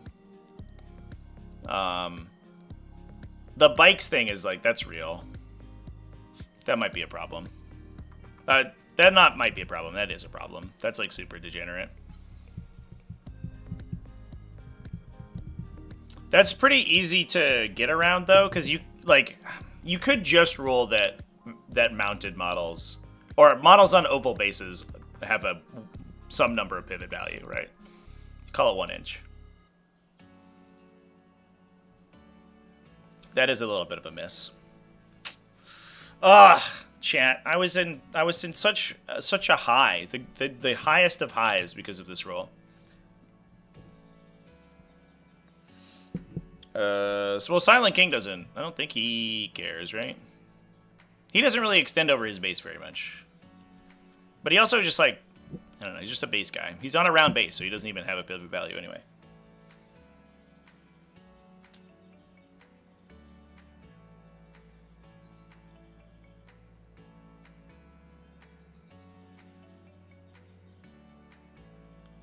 Just a melee buff? Yeah, it's like a clearly unintentional melee buff, though. That feels a little bit like the 2-inch melee change from, like, 9th edition. Where they were like, guys, we made this change in good faith. And then everyone's like, but you fucked it up. And then they're just gonna, like, revert it. Just call oval bases. They always have at least 1-inch pivot value. Yeah, I don't know. I mean, I'll take it. I play Degenerate. Blood Crusher skews. But... oh, it also, oh, it hits, like, Rend Masters and stuff, too. Because they're like, on big oval bases, but they're mounted. Yeah, it gets a little bit more awkward the more I think about it. It feels like their intention was that oval bases will always have a pivot value, but I think they just forgot that they made non-monster vehicle oval bases.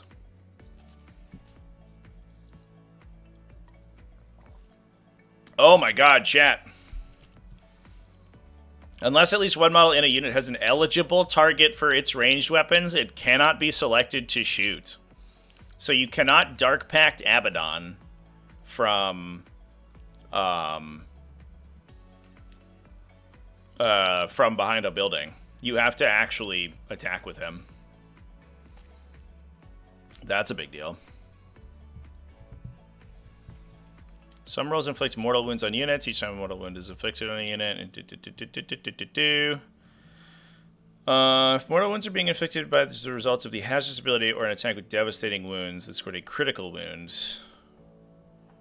Each time those mortal wounds are allocated to a model, that model is destroyed as a result of those wounds. The remaining mortal wounds from the attacker are lost. Now, here's a question. Is the devastating wound change reflected here? Because it's not in the balance data slate, right?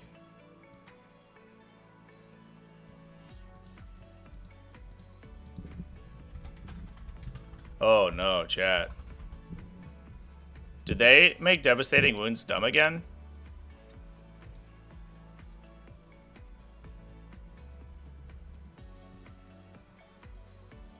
No. Oh. No saving throw of any kind can be made against a devastating wound attack. Such attacks are only allocated to models after other attacks by the attacking unit have been resolved. After the attack is allocated, and any modifiers are applied, inflicting a number of mortal wounds on the target equal to the damage characteristics of the attack.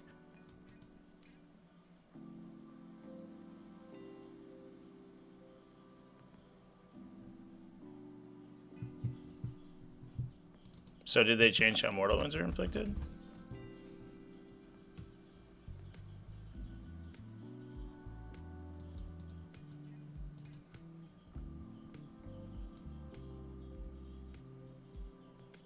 Okay.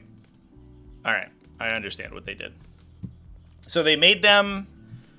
They have transformed devastating wounds into mortal wounds that are applied to a single model. That's a immensely positive change. So, a devastating wound is basically like a devastating wound in a failed hazardous check are like functionally identical. They just apply 3 mortal wounds to a single model in the unit, or they apply whatever the damage characteristic is in mortal wounds. So if you have mortal wound prevention, it works on devastating now. That's a big change. Yeah. That's really cool.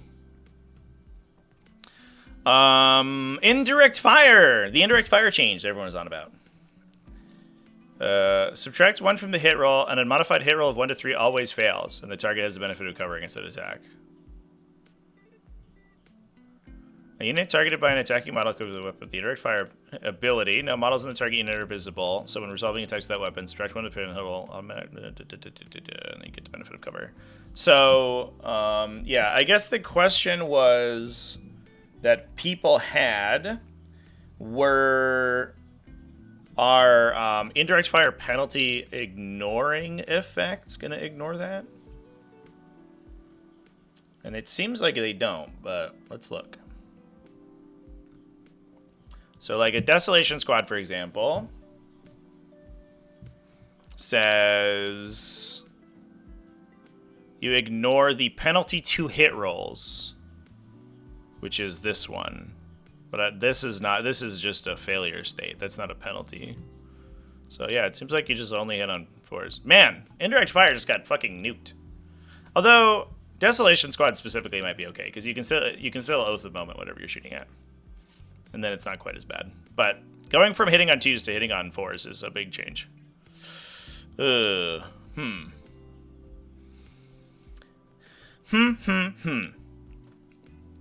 a little worried because I guess like I had it in my head here that indirect fire was going to be very powerful in Pariah Nexus, and I think part of it was like a metagame, kind of a metagame consideration, because there's lots of units right now that are like 10-man melee units that are really dangerous. Like Warp Talons are one of them. They did get nerfed, so not quite as dangerous.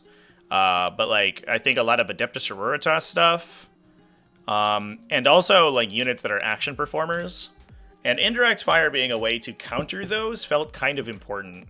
And if indirect fire is it seems like without hit rerolls, if you don't have like hit rerolls to hit, indirect fire seems so inconsistent that you're probably just not even going to use it.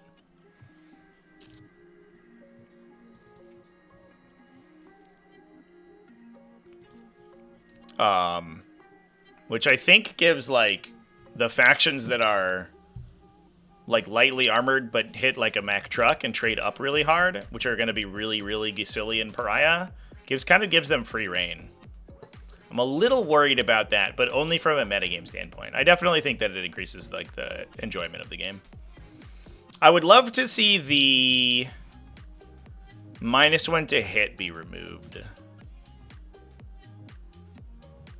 But I guess it doesn't really matter. Honestly, -1 to hit and like trans hitman feel like basically the same effect. Like most of the time you're hitting on 3s. It might impose an additional -1, but kind of rarely, I guess. Unless you're ignoring the hit roll penalty.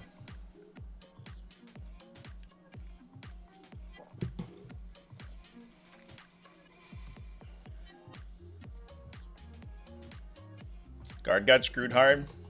Yeah. Although, like, they did get buffs to their direct fire. I don't know. It does feel weird that, and we say this every time indirect fire gets hit, it's weird that they built a faction that was like the indirect fire matters faction and then continuously nerfed indirect fire. I was like, what are you doing, guys? Make up your mind.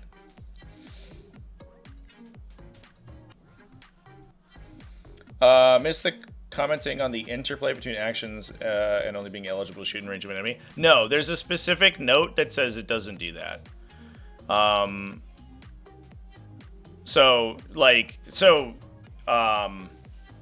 Normally you have to be eligible to shoot to perform an action and not have advanced or be engaged, for example. This says that it doesn't change the unit's eligibility to shoot, but just means it can't be selected. So, as I believe that the purpose of this note is that the the new Pariah Nexus rules are not impacted by this change. So the new action rules, yeah, you can't perform an action if you're not eligible to shoot. You're still eligible to shoot. You just can't be selected to shoot because you don't have any targets. That's all it's saying.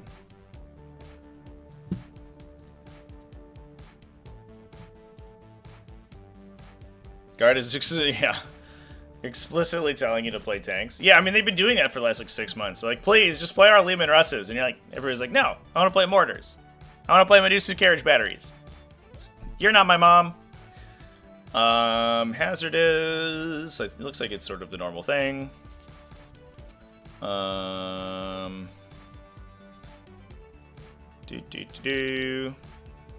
talked about all these things. Movement characteristics can't be modified to less than 1 inch. Toughness can't be modified to less than 1. A save can't be modified to better than 1+. I don't think that... Can you get my +2 to save on a 2+ model?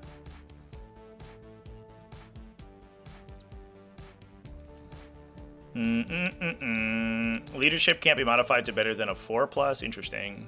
So if you're Inquisitor Greyfax, you can't get -2 leadership from Tyranids. Although that's only in a very specific situation. Objective control can't be less than 0. Blah blah blah blah blah blah. Does it say range cannot be less than 1 inch? That doesn't. A 1 inch range doesn't do anything. A 1 inch ranged weapon can't be attacked with. Why wouldn't you say 2?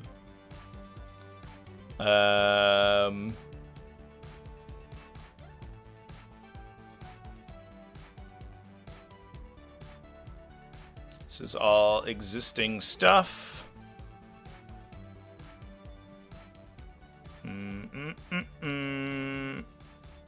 Ooh, changes to grenades. You cannot advance, fall back, or have shot and use the grenade stratagem. Let's go. Get wrecked. The fall back and then throw a grenade pissed me the fuck off. That was the dumbest interaction. You select one grenade model in your unit. People be watching they're watching my videos, chat, about how silly these stratagems are. Now I have to go update all the videos. Fuck. That's the downside of making ridiculous rules videos. Unfortunate. Command reroll. Usable any phase you have to make an advanced charge, desperate escape, hazardous, hit roll, wound roll, damage roll, saving throw. Roll to determine the number of attacks made with a weapon equipped by a model in the unit. If you are using fast dice rolling, it can still be used after rolling multiple rolls or saving throws at once. Whoa! Whoa! That's a big change. That's huge. So you can roll all of your fast dice rolls and then CP reroll? What? Select one of those rolls or saving throws to reroll. Holy shit. Downside, this only applies to command reroll, right? So other reroll effects, if you have like floating rerolls and shit like that, you still have to slow roll your shit out.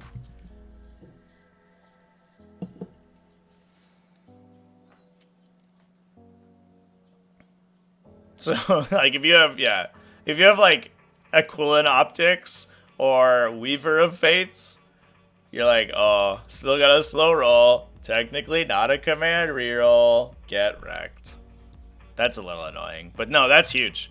That's just probably going to cut like 5 minutes off of a lot of games. Tank Shock. After a vehicle from your army ends a charge move, it doesn't have the weird, annoying, stupid timing. Select one enemy unit within engagement range of your unit. Select one vehicle model in your unit that is within engagement range of the enemy unit. Roll a number of d6 equal to the toughness characteristic of the selected vehicle?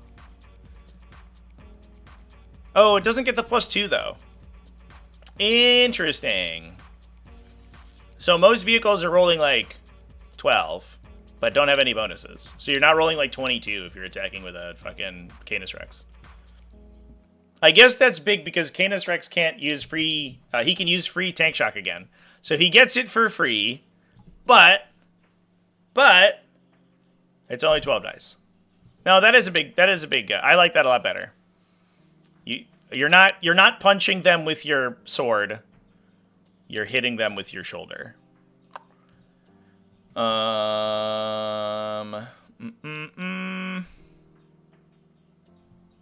This is the same. Fire Overwatch, this is the same. Heroic Intervention is 1 command point? Oh my god! Oh, I hate that, actually. Oh, I don't like this one. What the fuck? It's 1 CP? Jesus Christ. It's gonna happen all the time.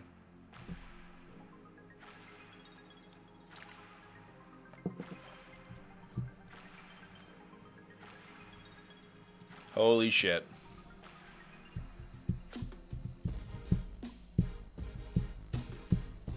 Great Unclean One just keeps winning. Well, great, yeah. Well, I mean, that didn't affect the Great Unclean One, to be fair. You can't shoot Titanic with Overwatch now? No, that's not. This is an old change, chat. This is like a year old. You cannot target a Titanic unit with the Fire Overwatch stratagem. Titanic units cannot be made to fire Overwatch. You can still Overwatch them, but you can't use it to fire with like a Warhound Titan or whatever. That's old. That's like 6 months old.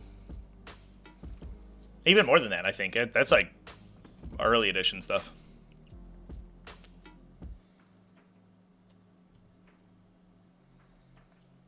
Fight for a stonks to the moon? I know. Jesus Christ. That's insanity. Oh, man. Pariah Nexus is going to be the season of making melee attacks against your opponent. Indirect fire is nerfed. Heroic Intervention buffed. And the whole thing is like super aggressive. It's a super aggro.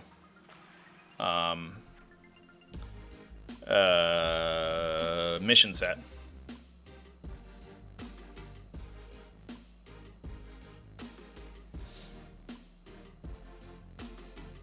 Ruins. Primarchs, Belisarius, Colin, Beasts can move through.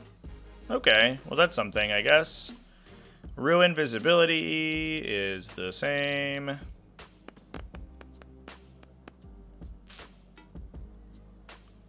Select units, second sentence. Your army must include at least 1 character model. There's eligibility warlords. Some rules grant the battle line keyword to additional units in your army. Treat such uses battle line units for the purposes of the SEP, even though the select word of the SEP comes afterwards. I like that. I appreciate that. That's like a small quality of life change. Just makes the sequence make more sense. Objective markers have the end of turn thing. Some FAQs. Oh, little codification for the like frenzy ability. If a model has a rule that allows it to shoot or fight after a certain condition is met, such as being targeted, how many times can it shoot or fight as a result of that rule? As many times as the relevant condition is met. Whoa! So you no longer have to call a judge over every time a hellbrute gets attacked by an enemy unit. Excuse me, judge. How does this rule work? Am I allowed to shoot him infinite times? When a rule allows a model to shoot or fight after being destroyed, does the model's unit count as having been selected to shoot or fight? No. Makes sense. When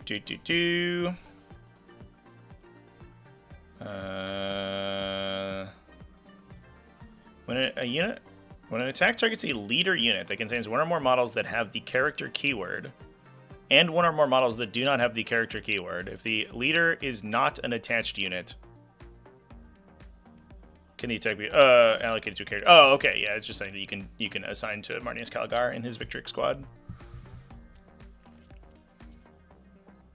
Where on a model do I measure from when determining if something is in range of an aura ability? From the base or closest point of any part of the model if it does not have a base. Not the question anyone was asking, chat. Here's the question. How do you measure... Maybe they'll have it here. No, I don't think they have it. Positioning and movement? We'll see. How do you measure from a model to an objective marker? The answer is you measure from any part of the model, although that's not the intention, probably. Is there any rules to take effect when this, with the same timing as primary and second missions? Are such rules resolved before or after primary second mission, and secondary missions are checked for scoring VP? Before. All rules must take effect before any primary or secondary missions are checked for scoring victory points. I don't think that functionally changes anything, but that is a weird ruling. I guess so you can't, like, cuck your opponent if they could score victory points on your turn somehow. And you'd be like, oh, I'll sequence it to happen before the other thing, because I'm active player. So I guess that's good. If some rules take effect at the start of a phase, turn, or battle round, and another rule takes effect during the same phase, turn, or battle round without specifying the start, can the latter rule take effect before all of those other rules are resolved? All rules that take effect at the start of a phase must be resolved before any rules that do not take effect at the start of that phase. Yeah, that was never specified, but was like clearly intended, but created some really, really stupid interactions if you rolled it the opposite way.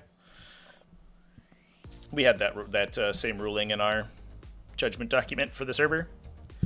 Each time a unit becomes battle shocked, do the effects of previously applied stratagems still affect the unit stop applying? No. That's interesting.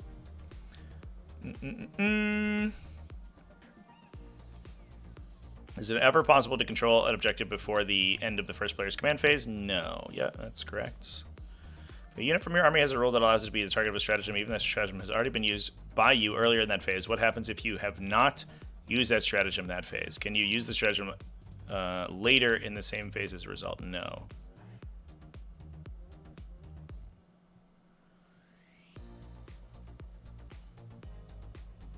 If your unit from your army has a rule, these are confusing.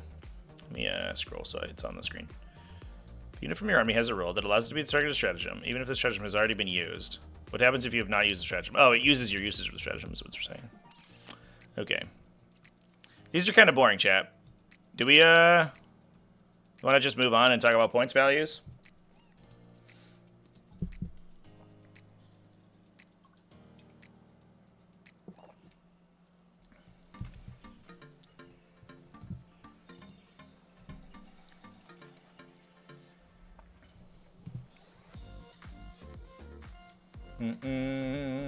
They changed the fact that you need line of sight for a Titanic, and now they are... I don't know. Okay, I don't know what you're trying to say there. If a Hellbrute attacks a Hellbrute, they both fight to the death. I believe that is the case. Yeah, they fight infinitely until they die. Until one of them's dead, for sure. Alright, yeah, we'll just skip this thing. I'm gonna do a quick scroll through.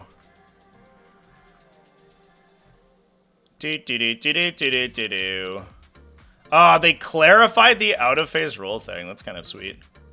For Big Guns Never Tire. Oh god, this document's long. Oh, no, it's because it has all the other stuff in it. Can models overhang the edge of the battlefield? Yes. When a model overhangs the edge of the battlefield, how does it affect visibility? The player's model can draw line of sight from any part of the model that is not overhanging the edge of the battlefield. Oh, I love that these are in the fucking core rules FAQ chat. This is so gorgeous. When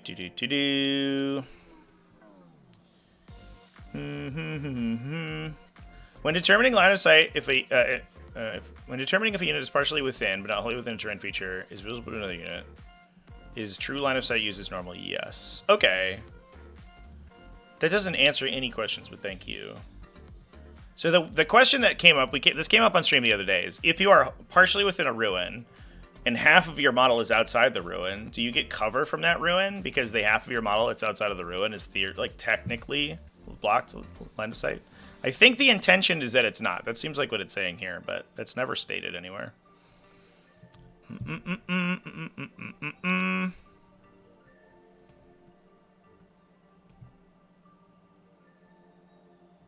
Can models be returned to a unit that is on the battlefield but was not on the battlefield or the phase? Yeah. Okay, American transport. I love some of these FAQ answers. They're just like so easy.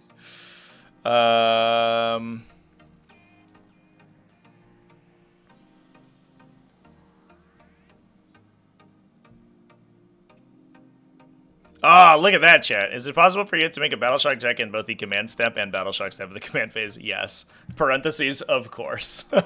You silly goose. All right.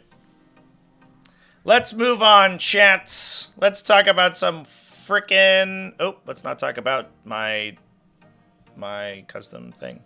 Let's talk about some frickin' points values. So I have with me today... I love that rule. Oval bases aside, that movement rule is the greatest thing I've ever seen in my entire life. And I hope that they maybe do a little addendum to say, hey, oval bases still have a pivot value of 1. But we'll see. This is not the balance data. This is the balance data set. Here we go. New points values. Let's go. So I have with me the April Militarum Field Manual. So we can compare, which I have traditionally put on my screen. I guess what I will do is move this one over. Let's do this. Let's do this. And then do a little one of these bad boys.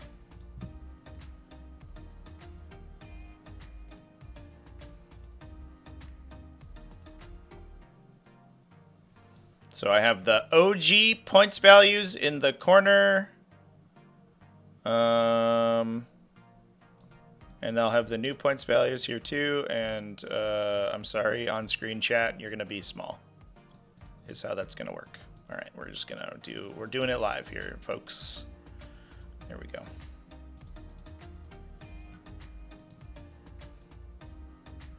Cool. Something like this. Let's do that. All right.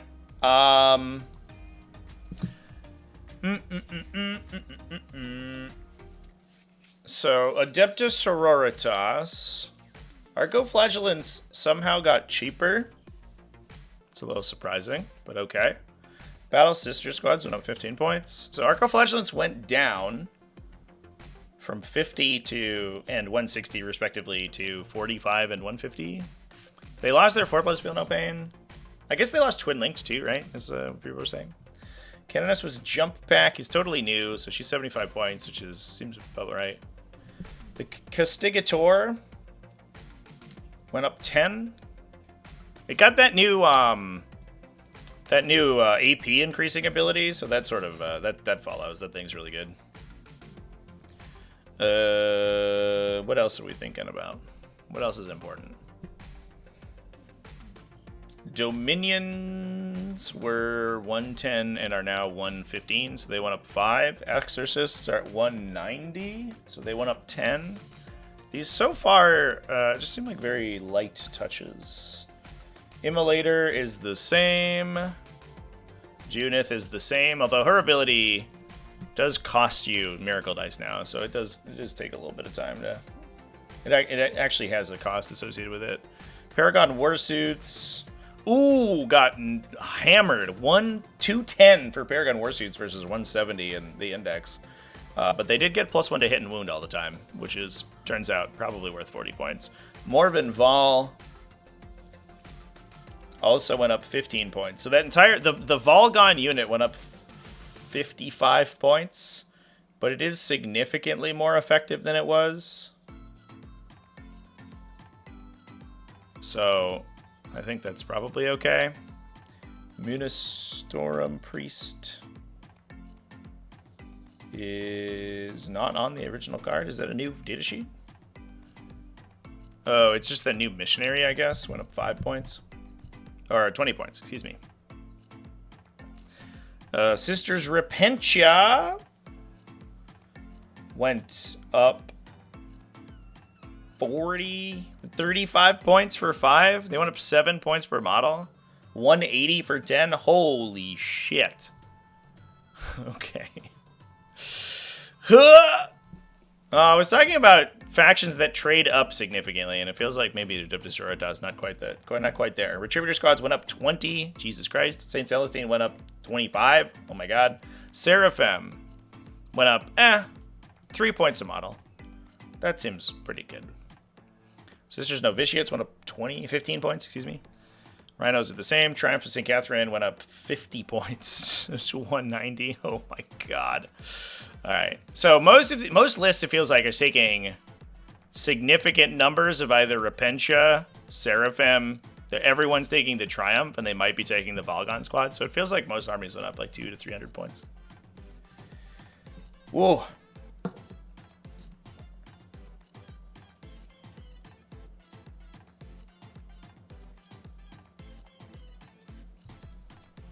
Zephyrim, yeah, what did Zephyrim go up to? 90? That is a lot. Zephyrim are not that good. So they were 60 points for 5. They are now 90. That's seems like a lot of points. I don't know about that one. The Seraphim probably needed it. I have a video about Seraphim going down in a sec. Which I now have to change because the fucking battle tactic changed. God damn it. I was like in the middle of editing it. Fuck. Kind of annoying, but okay.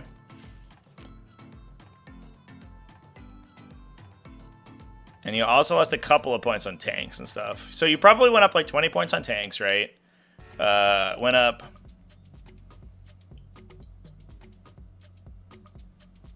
If you're in like the 30 Seraphim unit, or the 20 Seraphim list.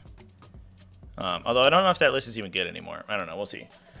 Then it went up another 60 for the Seraphim themselves. 50 for the Triumph of St. Catherine. So it's another like 250 points or so. Or 150 points. And then... you probably lost a couple points on the other units, so like 200-ish, I think, for most armies. 400 points if you are on Pensions. The Penitent engines themselves. So Mortifiers went to... yeah, went up 15. And Penitent engines went up 20. Oof. Yeah, I think you got like a small cut on Archoflagellants, and then everything else went up dramatically. The Penitent detachment does feel like wildly expensive. But that was the one that everyone was like kind of hot on, right?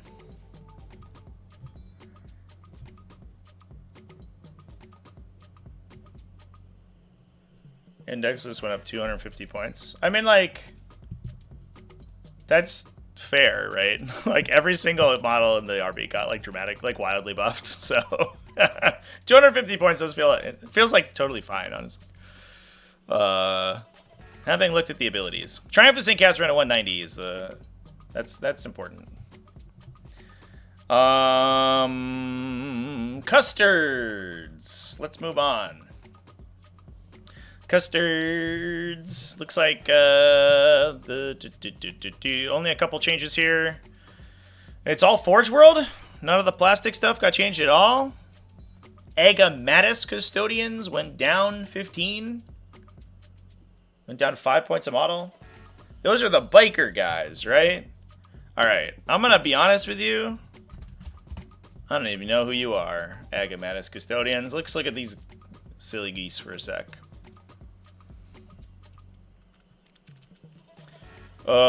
Survey says...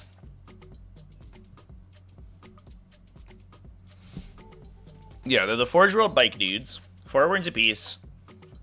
Once per battle in your shooting phase, after it shoots, it can move 6 inches. So they get a shoot and scoot once per game. That's pretty good.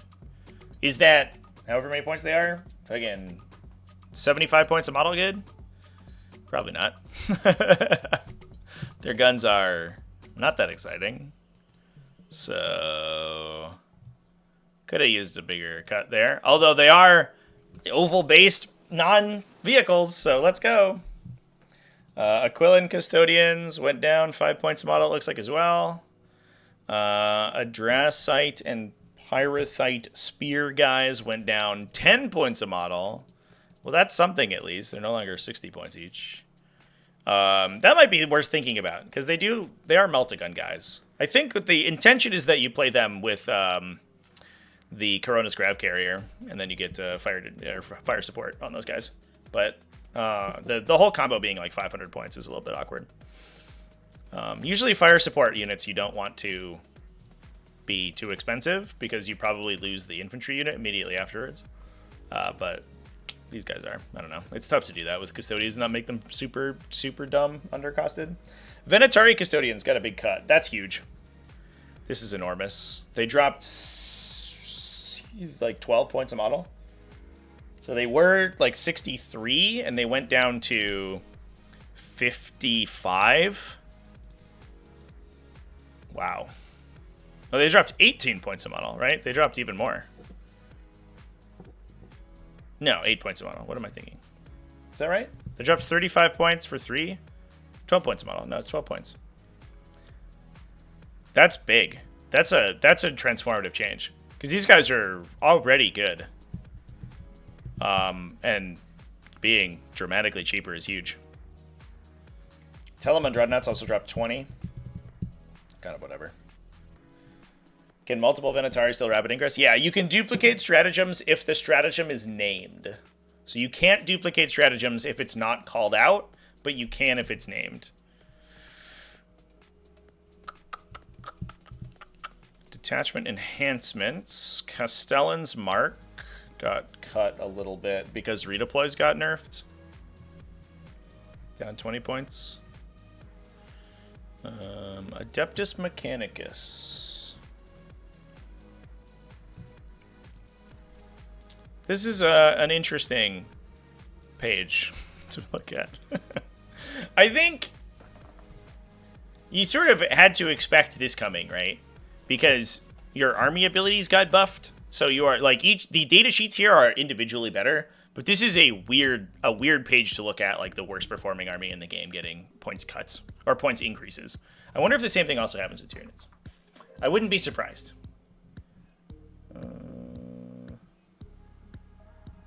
I don't think so. Genestealer Cults looks like got nerfed out of their Codex points. It's kind of wild. Archaeopter Fusilavs up 10. Stratoraptors up 15. All right, why are we nerfing aircraft, though? Real talk. Were people worried about the Archaeopter Transvector being too strong? Was that the one that was worrying? Corpuscari Electropriests went up 2 points per model because they can advance and shoot and get +1 AP now, potentially. Which is really good. So, I don't know. Fulgurite Electropriest went up. All right. GW. Come on, guys. Why are we nerfing Fulgurite Electropriest? This data sheet is worthless. Iron Strider Ballistari went up 20 points per model, which they did get significant buffs. That is a lot, though. Castellan Robots up 5 points a model. Okay. Cataphront Breachers up 5 points a model. All right. Destroyers stayed the same. These guys are like basically free. Jesus Christ. 35 points a model for a Cataphront Destroyer. It's starting to look pretty good because they're +1 ballistic skill now, theoretically. It doesn't matter so much that they don't have access, the same access to rerolls. Onager Dune Crawler went up. 30 points. 30 points. Their guns went up, but you can only take one of them still. 30 points, is that what we're doing? Tyranxi Sterilizers went up 10. It's probably fair. Cerberus Raiders stayed the same. Cerberus Sulfur Hounds went up like 2 points a model, I guess. Infiltrators are the same. Rust Stalkers went up 3 points a model. Infiltrators are the same, but you nerfed Rust Stalkers. Did people take Rust Stalkers? Was that... I guess like you can get +1 ballistic skill on a stick, right? And their attacks went up, so they're like theoretically much more dangerous. But I don't know if people were actually taking Rust Stalkers, right?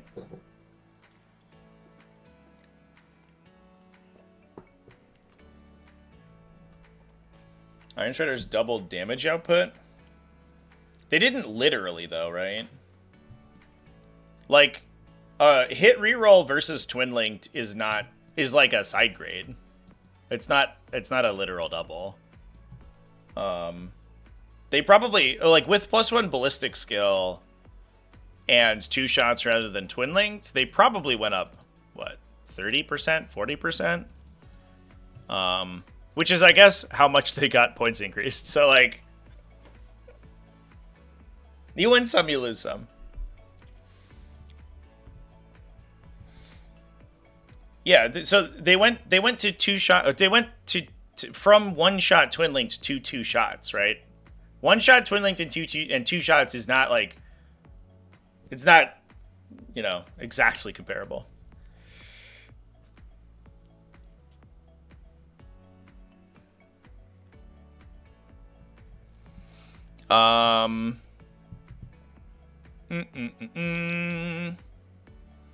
Skitari Marshal stayed the same. Looks like the infantry went up 5 points.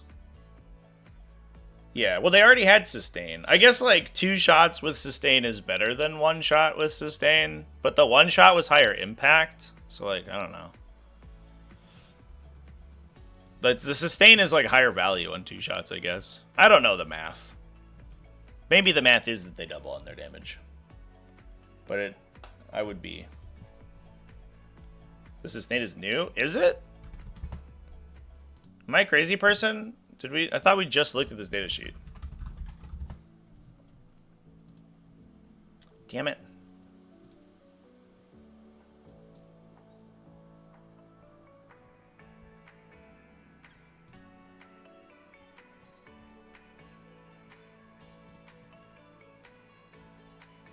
No, it's not new, chat. Get out of here with that shit. You're trying to gaslight me. I will not have it. I will not have it. Get out of here. Out.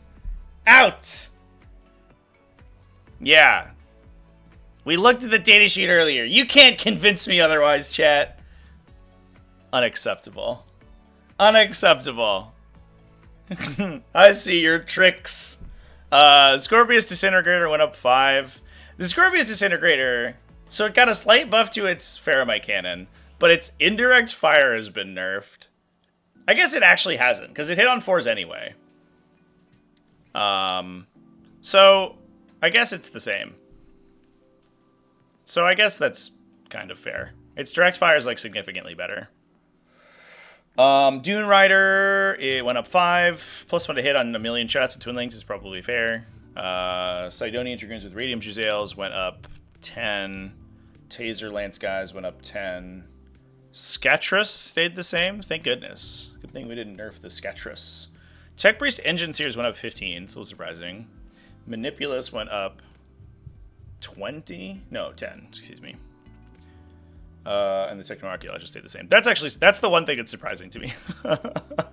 Like, small increases on the characters is kind of whatever, but the Techno-Archaeologist going up or not going up is surprising, because those guys were taken in duplicates in a lot of lists.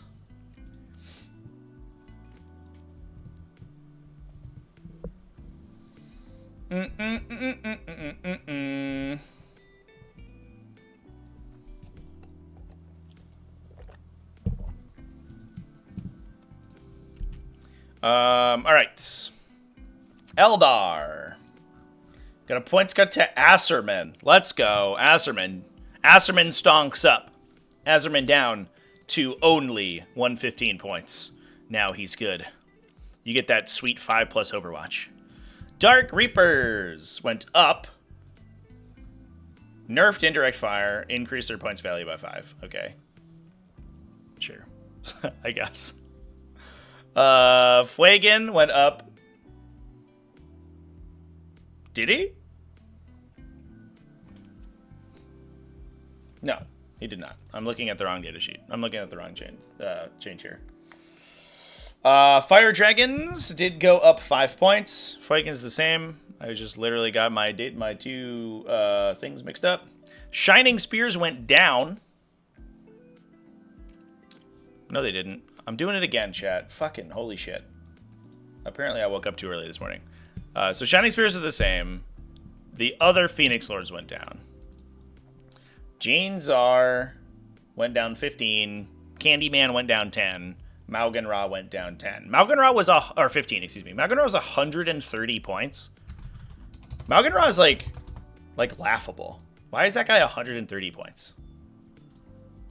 Can we look at his silly data sheet? He has like a heavy bolter.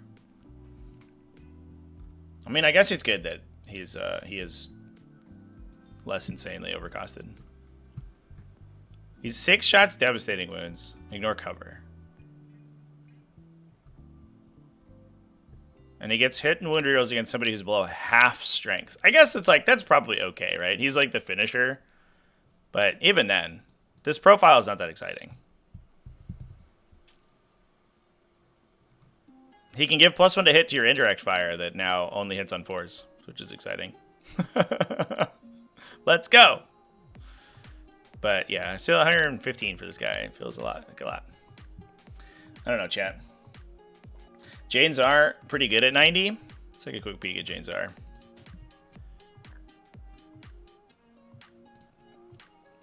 Hmm.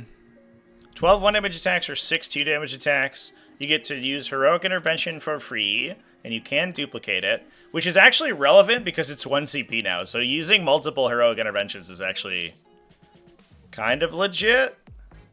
And she fights first. Yeah, I could see it. She can protect a gun line really well, because anybody, like, any little idiot units, like, coming into you just get killed, right? She's just like, I'll kill 5 Assault Intercessors any day. Cha-cha. Take my fights first AP3, 2 damage. With a Battle Host reroll. Yeah, I could see it. I could see it, for sure. A 90-point fights first there is probably pretty good. Sky Weavers went up. Looks like 10 points a unit. They were seeing a ton of play, so that makes sense. Swooping Hawks went up again, 5 points a unit, so 1 point per model. Void Weavers down. Could you imagine, think back to like a year ago, could you imagine that we'd be saying Void Weavers got buffed because they're not good enough? End of 10th edition, we'd be like, dude, let's buff those Void Weavers, man. They're too strong. Or they're too weak. Down 10 points a model. Viper down 10 points a model as well. Viper down 10 points is legit. The Viper does not see enough play. Those guys get... they get a heavy weapon, a back-mounted heavy weapon, plus an underslung gun, and they give ignore cover to whatever they shoot at. Or they strip cover from whatever they shoot at, right? That's like it's a legitimately good profile. The problem is that they're really easy to kill, I guess. But that's usually fine. You just take a trillion of them. And you get like a 75-point Bright Lance with rerolls. Oh, I guess they don't get a sub gun. Oh no, I think you do, right? Yeah, no, you have a Twin Shuriken Catapult on the bottom. So you shoot the Twin Shuriken Catapult. at some random thing, right, to strip cover from it, so all your infantry can kill it. And then you just, like, Bright Lance the shit out of whatever you actually want to kill. I feel like the Viper's underplayed. Warp Spiders got nerfed again. Jesus Christ. These guys started at, like, 70 points a unit, right? Do I have the original Militarum Field Manual? I'm kind of interested now. Let me just double check here. I have the 2023 Militarum Field Manual. Oh, this must be.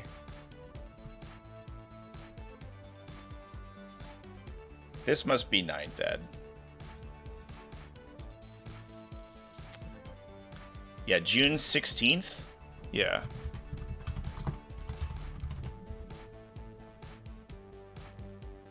Oh, they started at 100? Okay, no, just kidding. They've only gone up 25%. I guess I have rose-tinted glasses. They've still been nerfed a million times because they're insane.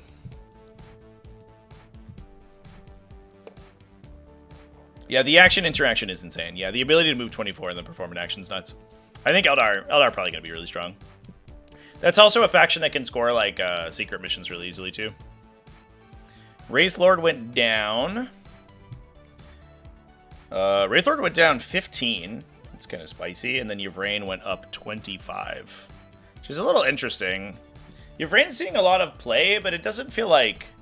Like, she's never really the focus of the list, right? She's just sort of a nice bonus to have. She's like a cool melee unit that buffs your other stuff, and you can get allies if you want to cut the out Darkway Leaper.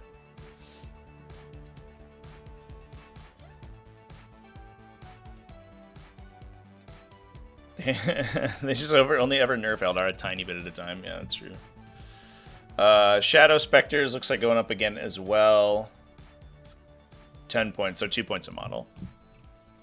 That is a significant change. Astra Militarum. Did we miss agents? Oh, here we are. No changes to Agents of the Imperium. I feel like the Calidus Assassin maybe wanted a little change. 100 points is still very playable because the uppy downy is still super strong. So I think you'll still probably take the Calidus, but it does feel significantly less exciting.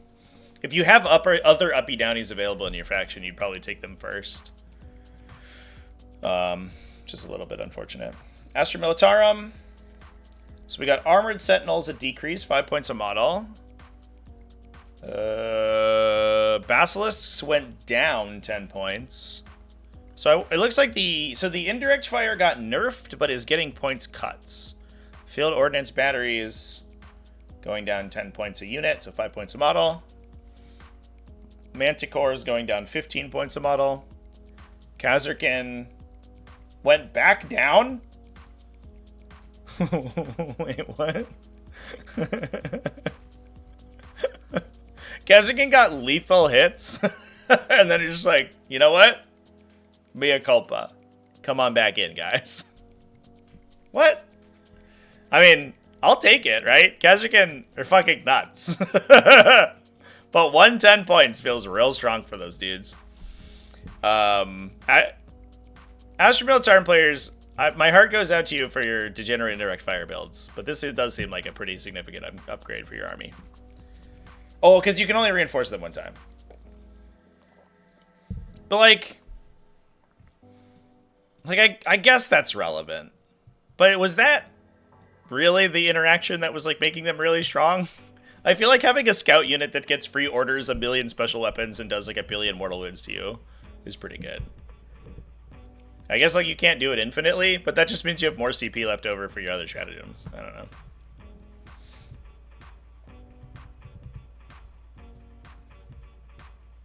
Kazarkin can't punch jump into armor or monsters. Well, they still can. Kazarkin were never benefiting from the remain stationary clause of their ability, right? Like that wasn't the reason that unit was good.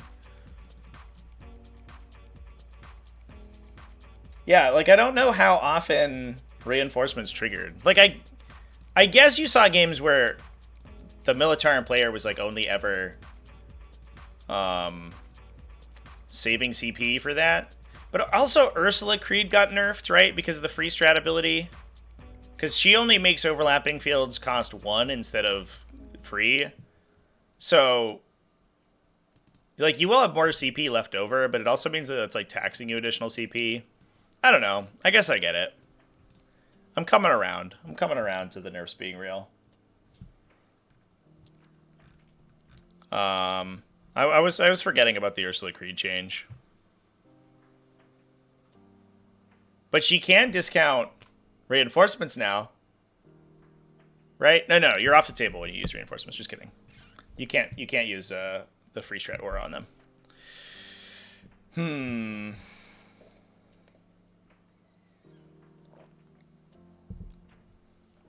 Yeah, I don't know. I think Ezrekin are still strong even if you don't reinforce them that many times. 110 points for that unit profile is still good. I'll die on that hill. Black Templars. Gladiator Reapers and Valiants went up 10 points again. Okay. Is that the same for regular Space Marines? Blood Angels, no changes. Oh my god. Really? Really? Alright. Hey, Chaos Demon buffs. Let's go. These guys have sucked in Pariah Nexus so far, chat. I've been trying to make them. I've been trying to play them. I don't want to say I've been trying to make them work, because I mostly was playing Leviathan lists. But they were just fucking trash. The inability to score the secondaries efficiently has been terrible. So Bellicor went down 25 points. His real, now that the greater demons project Shadow of Chaos auras, his real only use is the anti-shooting aura. I kind of think he needed to go down more, because he feels significantly less useful now. I think you just cut him. Like, his damage output is so laughably bad for 325. The anti-shooting aura is really good, but you're taking him. You don't need his shadow aura anymore, and you're taking him just like for himself, which is like sort of shitty. I don't know. Bloodthirsters went down 15 points. That's kind of nice. Chaos Demon Princes. This is the stealth aura guy. Went down 10. Winged Demon Princes went down 15. That's kind of nice. The Winged Demon Prince is sort of spicy. Demonettes went down 10. Fate Skimmers went down 10. Fiends went down 15. Yeah, they're kind of garbo. Nurglings didn't change. Alright, man. Really? You can't do actions anymore. Plague Drones went down 10. Skull Cannon went down 10. Soul Grinder went down 10. Soul Grinder going down. That's a big deal. Especially with the new pivot rules. It costs 2 inches to pivot his big stupid model. That's actually kind of relevant. Because you could, like, he can go over small terrain features too.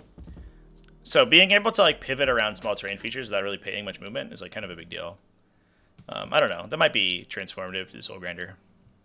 The rest of the stuff is, like, nice, I guess, but it's mostly the army ability and buffs for them. Chaos Knights! Hey! The thing that Chaos Knight players have always been asking for. We got Big Knight. Big Knight points decreases.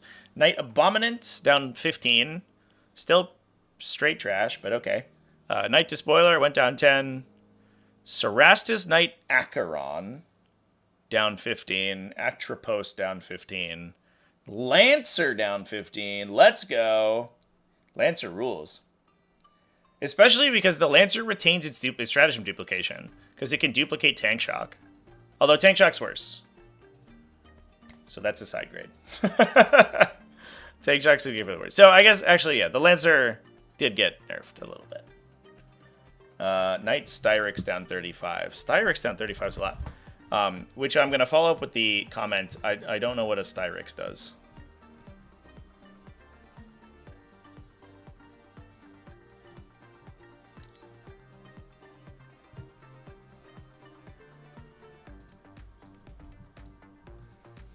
Let's look at this guy.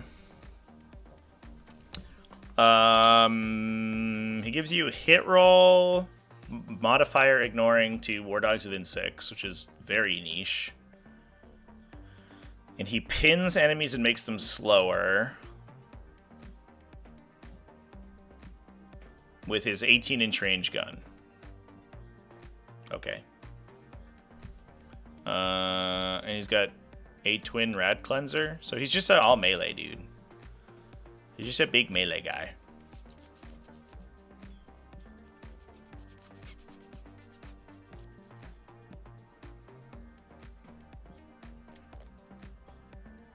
Yeah. I don't know. I feel like you're just gonna take a Lancer if you want melee guys. Right? The Lancer's even cheaper. And has a better invulnerable save. And a better aura. Alright, well, sorry, Styrix. I don't know if you're that playable.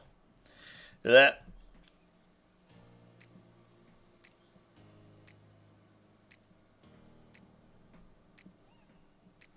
Spam 9 Nurglings for 630 points. It's 216 wounds. I mean, like, sure, but you're not... Like... enemies will be able to kill those 216 wounds. That is not the skill you think it is. Those are 260 wounds protected by a 6 plus invulnerable save. You're gonna die. Your opponent makes more than 260 attacks in the game. And those things don't hold objectives either. It's not... That's just a... That's a big nothing. That's a big nothing. Chaos Space Marines! Abaddon the Despoiler... oh, we can't look at these because these are the old index values. So these are totally new points values, essentially. The Cursed Cultists are at 90 points. At least for changes. The changes are meaningless. Chaos Predators are up, right? Predators used to be 135. 130, so they're up by 10. Vindicators up by 10. Raptors are up. Did they also... They must have hit Jump Pack Assault Intercessors, right? Because like all the Jump Pack models are up. It feels like they're really pricing around Pariah Nexus in a big way. Because the 5 model Jump Pack units are like solid gold in Pariah Nexus.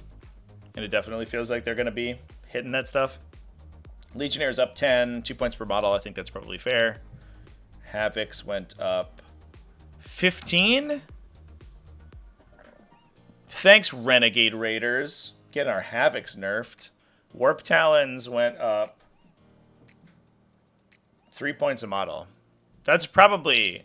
That's... is that right? 3 points a model? No, 5 points a model. Definitely fair. They were wildly undercosted. Even with their nerfed ability, I think still undercosted at 22 points a model. They were like almost as many points as a Raptor. It was... One of these things is not like the others. Venom Crawler went up 10 for some reason. It's weird. I don't know if the Venom Crawler was really tearing things up.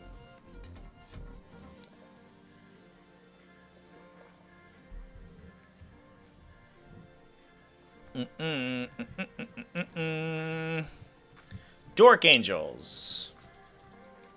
Deathling Knights went up because they got a AP buff. Ravenwing Darkshroud has a red up arrow, but no changes. So that's good. That didn't... Yeah, that's not different. Inner Circle Companion stayed the same, though. 30 points a model for their new melee profiles, I think, is legitimately good. I would play the shit out of Inner Circle Companions if I was playing Dark Angels. I wish I could put Adrax Agatone in an Inner Circle Companion unit. That's what I want. Death Guard. Biologus Putrefier went up. Foul Blightswan went up. Mephitic Blightallers down. Let's go. 10 points a model. Noxious Blightbringer down 5 because no one knows what that model does because he's not played. Plague Surgeon went down 15. Yeah, he sucks.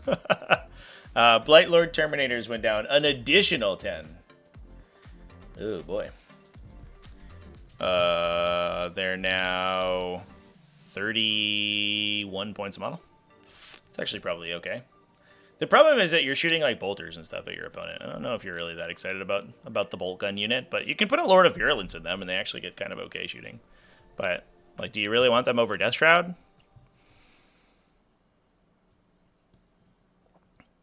Death Shroud are 40 points a model. I guess that is a lot of additional points. Death Watch. Got a couple buffs. Not great ones, but they are there. Watchmaster down 10. Watch Captain Artemis down 10. Deathwatch Veterans down 2 points a model. Chat. Why is this number here? Why is a regular Deathwatch Veteran team 100 points and a Proteus kill team is 180? It's the same data sheet. What the fuck? Deathwatch, why? That's the worst army in the game. More buffs, please. All I want is for Proteus kill teams to be functional, but they cost 500 points. Ugh.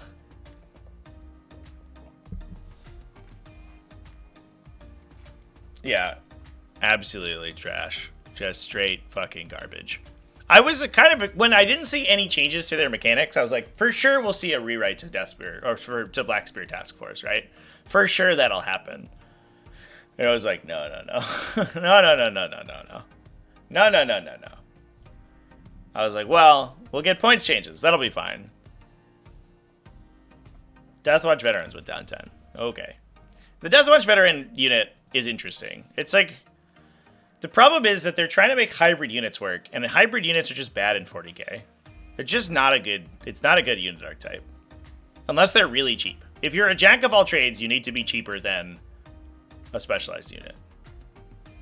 Because you're not good at doing anything. And the problem is, like, these units are wildly overpaying for melee profiles they probably will never use. Especially this one. 180 points for 5 Deathwatch Veterans makes me want to kill myself. That's wild. Look at this! This is the first time we've seen an orange point value, chat.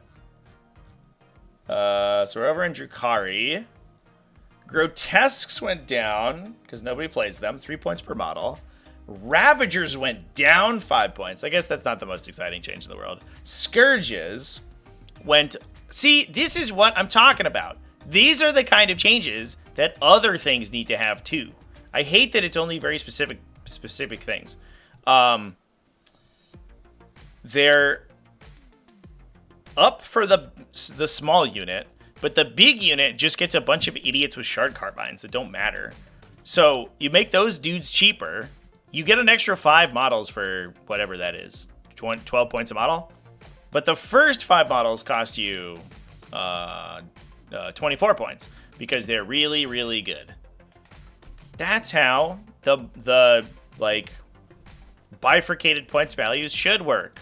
When you have different weapon options on the different unit sizes, you need to price those into account, and they just didn't do that with the other units. That's why this number is so stupid, because those five dudes that cost 30 points a model, 36 points a model, are tactical marines. These guys are the expensive guys. But so why am I paying 30 points a model for the first 5 tactical marines to unlock the 36 points per model Terminators? I don't get it. That's what they should have done here. But they didn't do it. Ooh, we got some more over in Gene Stealer cults. Oh no, it's mostly just a new enhancement stuff. I don't know what the Gene Stealer cult codex points are, so I can't really comment too much. Aberrants did go down significantly from their index points values. Down 30 points. Abominants the same. Achilles Ridge Runners are the same. Acolyte Hybrids are down 10. That's a big deal. Oh, but they have a Hand Flamer unit now that is the same points value, it looks like. Oh no, it's also down 10. They have an Auto Pistol unit that's down, that's significantly cheaper. 15 points per model cheaper. And then if you take just the Hand Flamer, you're 10 points down. But they don't get as many... Do they not get as many demolition charges? Is that what people were saying? I don't think so. I don't remember what the changes for them. I haven't looked at their codex in depth yet.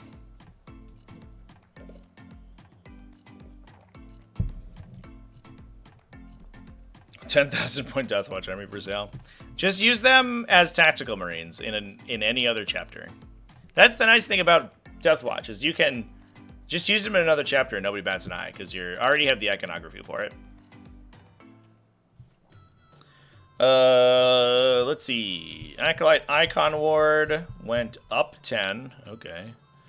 Adelan Jackals went no changes. Benefictus, the new guy, the new brain bursty guy, is 80 points. The Biophagus went down 10. Clamavis is the same. Goliath Rock Grinder went down 10. Goliath Truck went down 5. Hybrid Metamorphs are the same. Jackal Alphas is the same. Keller Morph went up 5. Okay. Sorry, Keller Morph. Locus is the same. Megas went down 5. Neophyte Hybrids went down. Ooh, they went down a lot. Yeah, they went down fucking 2 points a model. Yeah. That they needed a cut though. They at 180 for a unit with their new weapon loadout, they were unplayably bad. At 140,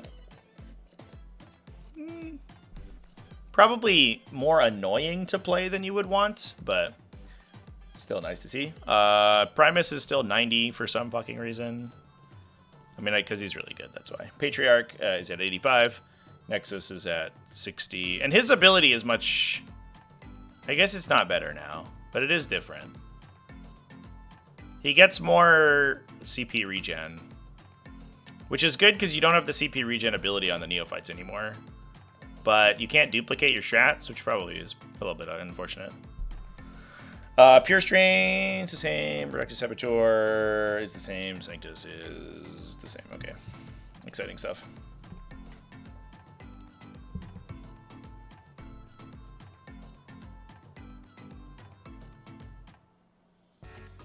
They have the same number of Genmo charges, but they're no longer +3 shots. Oh, they're just D6 apiece. Strike 9 instead of 12. Okay. Yeah. That's unfortunate. Auto pistols get 6 saws per unit. I haven't dug it into the Gene Stealer Codex yet. I'm gonna have to do that. I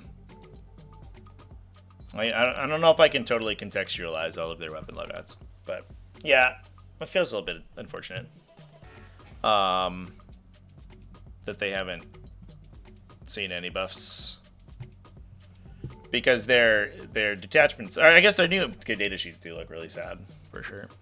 Grey Knights, Land Raider Redeemer up 15. Finally, 6 months ago we asked for Land Raider Redeemer nerf, and they were like, "No, I won't do it."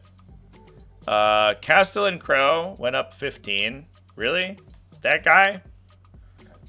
That's who we're nerfing right now? Nemesis Grandmaster went up 10. Nemesis Dread Knight went up 10. Stormraven Gunship went up 15. After the Stormraven Gunship controversy, they're like, guys, you know how we stop? We're gonna nip this in the bud. We'll just nerf the Stormraven Gunships. You can't have discussions about whether a Stormraven Gunship is 5 or 5.1 inches up from the ground if no one plays them because they're too expensive. We're not gonna change the rules to stop the stupid fucking hull measuring bullshit. We'll just nerf the unit so you don't play them anymore. Okay, you got us. Perfect. Land Raider Crusader did go down 10 though, which is good. The Land Raider Crusader, I don't know. It might be okay now. I think if we're in a land of utility units, Land Raider Crusader might be okay. It's just wildly overshadowed by the Redeemer, but it's 70 points less expensive now. We're really cooking with gas. Imperial Knights, Knight Paladin down 20. Lancer down 35. Jesus Christ. Styrex down 30. Talked about that guy already. He's kind of sucks. Knight Atropos down 5. Okay. Lancer down 30 is that guy's getting pushed. That's because he's got a plastic kit. They want to sell that plastic kit quite a bit. But also his ability got nerfed. Leaves of Votan, no changes. Necrons. Looks like a little bit of a little baby nerf. Canoptek Doomstalker went up 10. Canoptek Wraiths went up 15. 5 points a model. I think that's fair. Canoptek Court was still overperforming somehow. even after like multiple stages of nerfs. And I guess they also got hit by the lone operative change too, so that's like significantly worse. But I think in the situations where the lone operative change was hitting you, it's probably the 18 inches is probably fine.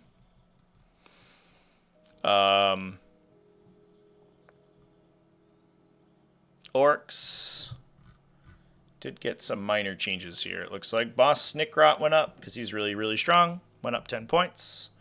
Mega Knobs went up 10 points per model. Jesus. This is also a unit that got nerfed. Are they worth it at 10 points a model? Maybe in Bully Boys. But I feel like it's questionable. I guess like you have Armor of Contempt in Bully Boys too. So that's probably the only situation in which I would take them. They only have 2 attacks, dude. And you're paying 40 points a model for them? I don't know, man. Pain Boss went up 10. Pain Boy went up 10. The Pain Boss is the Beast Snaga guy, right? That dude is trash. Am I crazy?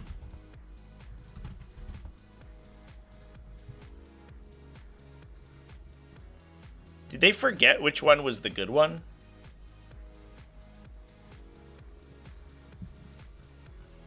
Yeah, he's the Beast Snaga guy.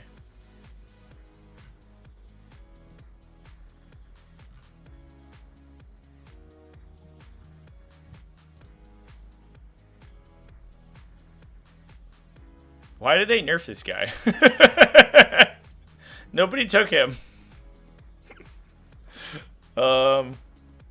Like, so the thing with the Pain Boy is that he went in with the boys squads. So he was really good in Green Tide. But none of the Green Tide synergies work on Beast Snaga Boys. Because they don't have the boys keyword. They have the Beast Snaga Boys keyword. So you weren't taking them. And when you were, they were delivery system for a Beast Boss. For hit rerolls. So like, what are we doing? For sure, we forgot which one was the good one, right?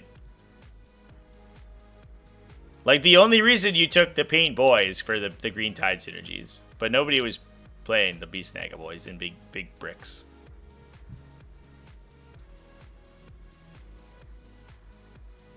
That's bizarre.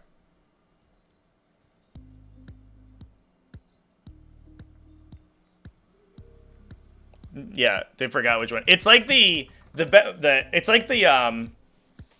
change they made when 9th edition came out, where they forgot which one was good between Bulgrin and Ogrin, and Ogrin were unplayable trash, and Bulgrin were in every list, and they increased Ogrin. They just like forgot which one was the correct one. They for sure did that there, right? They were like, I don't know. Everyone's playing it, so fucking nerf it. Who cares? Weird Boy went up 10 as well. I mean, you're gonna cut the Mega Knob brick from the Green Tide list. I think Green Tide survived. You just have more like trucks and shit and utility, because you're gonna cut that Mega Knob unit because they're super bad now in that detachment. They don't get the bonus. Their ability's worse. They're more expensive. So that unit with the Mega War Boss cost you like 250 points, right? And you're gonna go up like whatever, 60 or 70 points because of the characters, and then you get another 200 points of utility. So it's just a different list now.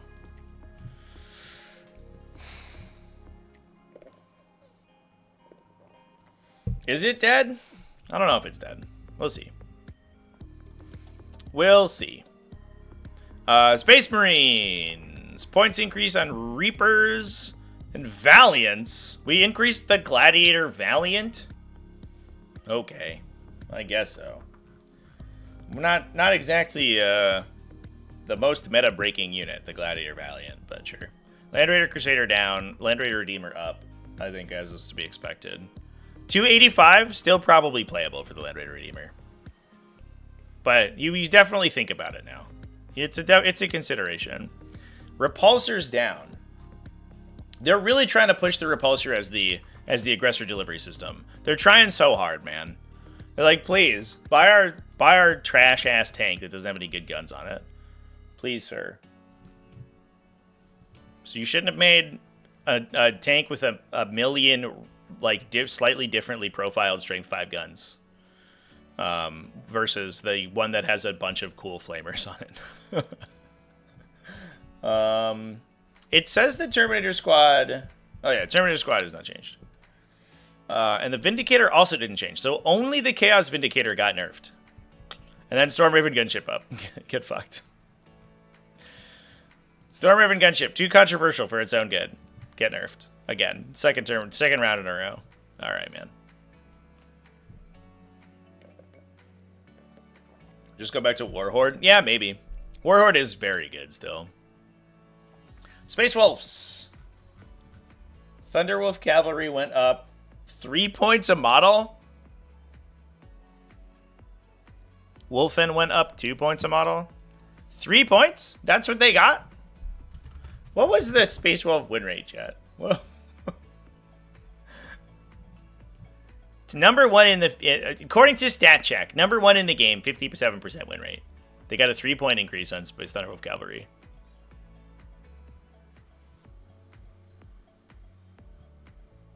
So they lose... I mean, I guess it's relevant because there's 18 of them. But it's 50 points. They went down 50 points. They lose 1 scout squad. All right, man. Whatever you say, my dude. The attachments didn't change. Yeah. All right, well. Fair enough, Space Wolves. Space Wolves probably going to be good still. Especially because, I don't know if the Champions of Rest change is good enough to stop you from playing Stormlands. I think they were trying to, like, nudge people out of Stormlands. They're like, please, play something else. But I don't know if it's going to work. Stormlands is so strong.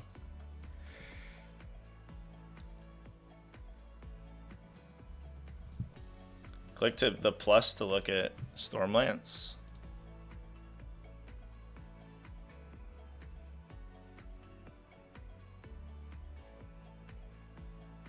First Company Task Force at 100% win rate, chat. 2 games, 100% win rate. Let's go.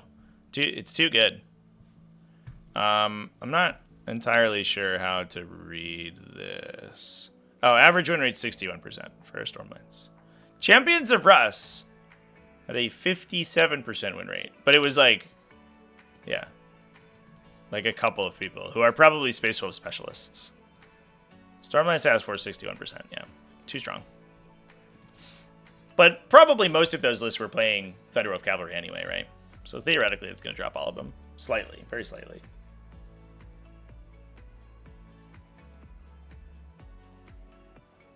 Thunderwolf Cavalry went up 20 points? No? Oh, no. They went up 10 points for 3, so they went up 3 points per model. So you're playing 18 of them, you go up 54 points. Right? That's how math works.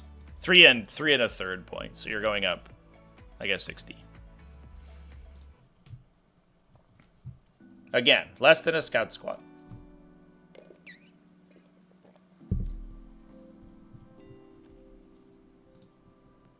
I don't know where you're getting these numbers, chat. Yeah. The Thunderwolf Cavalry last update were 90 points. So they went up 10 points for each 3. So if you multiply that by 6, because that's how many Thunderwolf Cavalry you have, you get 60 points.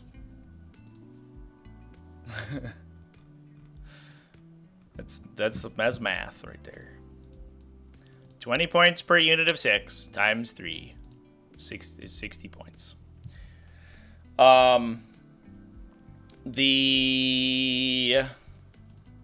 Let's see. Town Empire. Let's move on.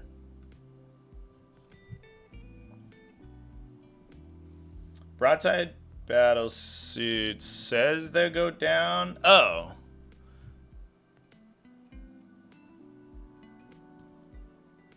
They did a weird, like... What the fuck is this? Oh, do I have the...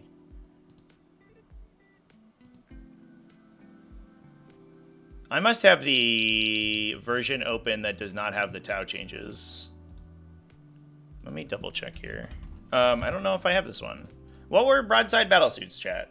This says they went down, but it's the same as they were.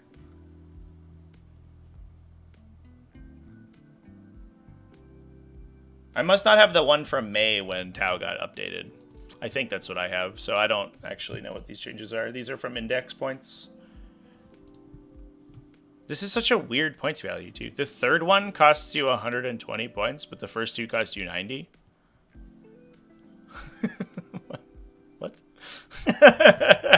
I guess, like, it's because of stratagem efficiency, right? But it's just, like, so bizarre. They don't do that anywhere else. Yeah, this is old index points. All right, I don't have the other one saved. Let me see if I have it somewhere else. Maybe I just fucked up.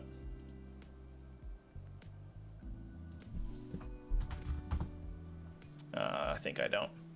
Oh no! Mistakes were made, chats. I had the one from the April Dataslate, but not the one from the updated codexes. No! Unfortunate. Strike teams did go down again, though. Star Size battlesuits at 110, Sunforge battlesuits at 150, Fire Knight battlesuits at 130. Minus 20 for the Crisis battlesuits. 1 and 2 broadsides went down 10 points each. Oh, okay.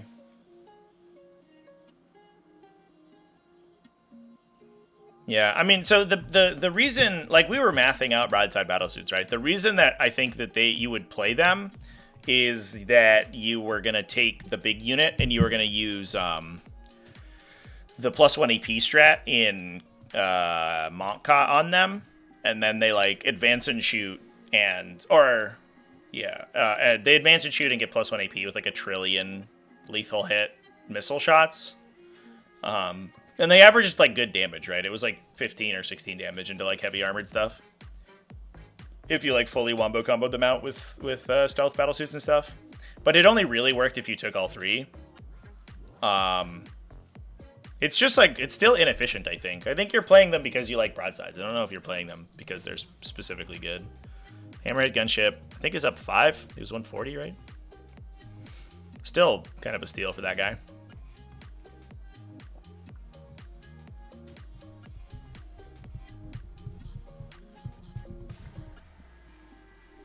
Silent Legends of Necron units. I didn't even pay attention to Legend stuff. The Forge World things are, like, so surreptitious. Oh yeah, they cut.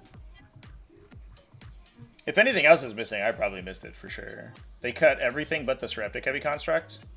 Tesseract Arcs, no. So Arcs, Tomb Stalkers, Tomb Sentinels, Acanthrites. Brutal.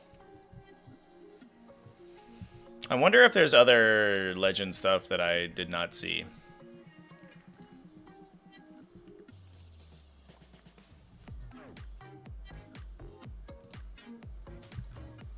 Like, did Tau lose anything? I don't think so. Oh, they did. They did lose a bunch of stuff. Oh no, this stuff was already legended. No, I'm just an insane person. Yeah, I don't know. I'm not looking at these points right. All right, I'm gonna skip Tau here, chat, because I don't have the right points values in my document.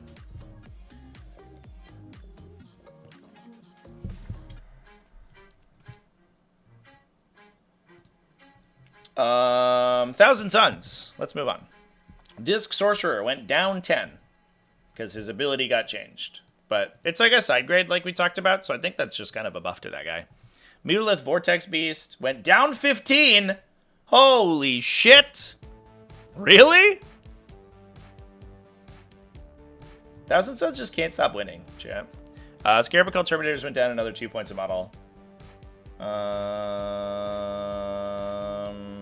That's probably fine.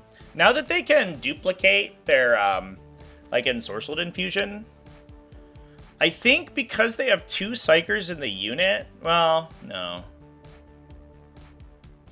Yeah, they can't, like, duplicate multiple stratagems. But I think, but you can, if you Lord of Forbidden Lore the Terminator Sorcerer himself, you could duplicate the free strat thing, and you could turn the Scarab Cult Terminator combo to free. You could full reroll with Magnus, and then do Ensorcelled Infusion plus range full rerolls for free for 1 CP on the Scarab Cult Terminators. It's because missile sides were run in pairs of 3 while rail sides were only run in 2s. It's overkill to run 3 rail sides into a target. Thanks to the super chat, buddy. Ryan G, appreciate you. Missile sides are running units of 3, you mean? Well, rail sides are only running 2s? Yeah. Well, yeah, like we were talking about, right? The missile unit with the 3 feels like the way you would play missile, like the way you would play broadsides. So if you wanted to encourage use of smaller units that are less efficient, you might as well make them cheaper. I actually kind of like that as a use of these points values, and I kind of wish they did it more often. Like, you could wildly discount like little units that nobody's really gonna take. You know, what about 3 aggressors? Is anybody gonna take 3 aggressors? Probably not. But like, if they were 10 points a unit cheaper than if you paid like a bunch of points less per model because you took 3 instead of 6, you'd think about it. I think that's kind of sweet, actually.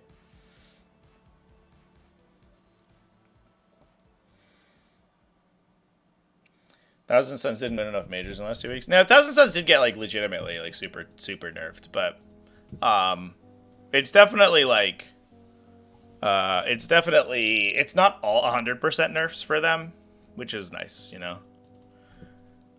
They also weren't at the top, right? They were like 56%. They were like right at the cusp. So they are significantly less powerful, but like in a less degenerate way. But like they just like reduce the degeneracy, right? They're just like playing more of a straight up game. So I think the Scarab Cult Terminator combo is probably a little bit more playable now. And the Mutalith Vortex speed going down is like kind of insane. I didn't expect that at all. Tyranids, let's go. What the fuck is this? It's like, I ain't even mad, because this unit was trash, but now it's more trash. Why? Why are Ripper Swarms being nerfed? You removed their ability to perform actions, GW. Did you forget? Biovores are down. I think Biovores are still extremely good, by the way. And I wonder if there's a universe where you play multiples now. Because maybe not. 100 points is still a lot. But the Spore Mine's anti-advance aura is really relevant currently because there's a lot of advance and charge factions in the metagame. So being able to just block those from coming into your side of the table is fucking huge. And they still score maneuver secondaries automatically. So I think the one Biovore is like at 50 points is insanely strong. Mucilid Spore's got a points cut. Cool. Neurolictor went up 10. So whatever you're saving on the Biovore, you're spending on the Neurolictors. So they side graded points. Turvagon went down 15, which is nice. That's probably because you're getting lethal hits from your Hive Tyrant, most likely.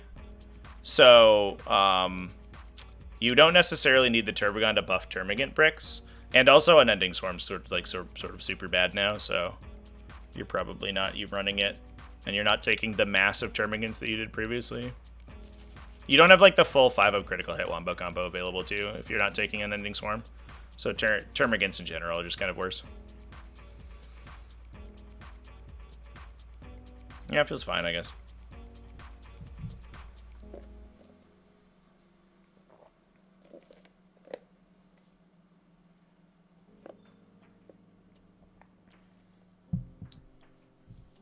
Can you spawn multiple Spore Mines on Biovores? I don't believe so. I think it still says one model with this unit, right? Or one model with this ability. 3x1 Biovores would be sort of nuts if you could do that, but I believe that they are restricted to one. It's just that if you also take Sporocysts, which you shouldn't, because kind of whatever. You could potentially spore multiple, or spawn multiple.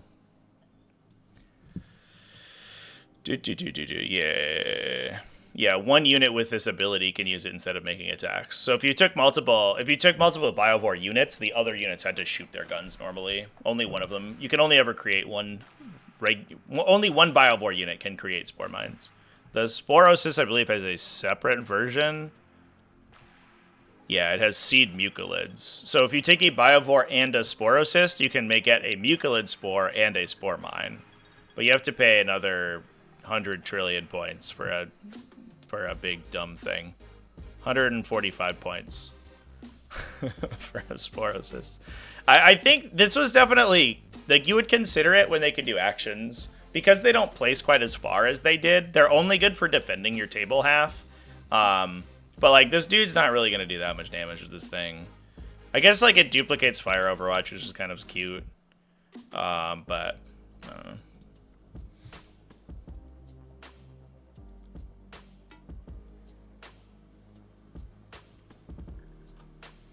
know. It's in the document chat. It's in... I want to say it's in here.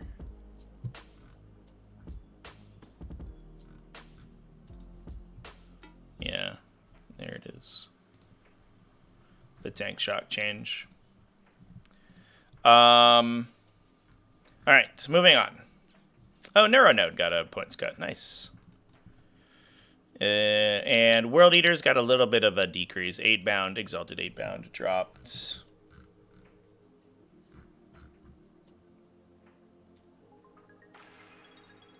Eight-bound went down 5 points per 3. And 5, yeah, and Exalted 8-bound dropped the same, so just a little tiny points cut. That's nice for them. Good on you, World Eaters. Plus, they have good battle line. So there are going to be a lot of situations where World Eaters are, like, they're running Jackals and stuff across the table a lot of times. So they can get behind, or raise the banner side and things pretty effectively.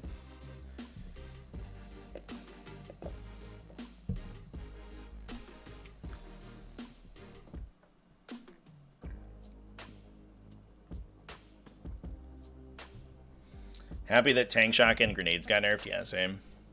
It's still, like, pretty dumb because they are definitely, they're definitely, like, really transformatively good, but they're also, it's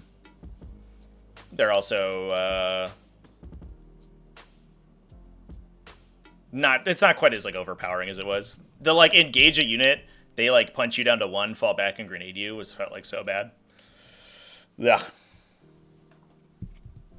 Alright, chat. Should we jump into this tournament companion?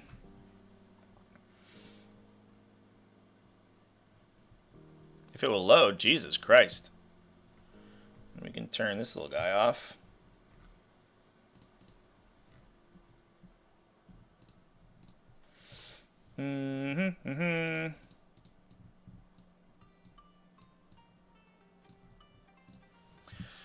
All right, real quick, tournament companion thing.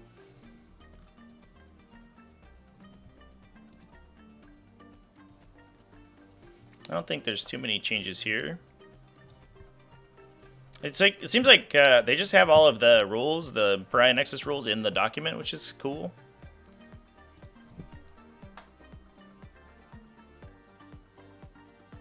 Oh my god. All right. What is this, chat? Why did we day 1 errata this fucking secondary? This is a hefty document. Jesus Christ, my computer's struggling right now. Why did we day 1 errata recover assets? It was the only, like, good fixed objective. What is this?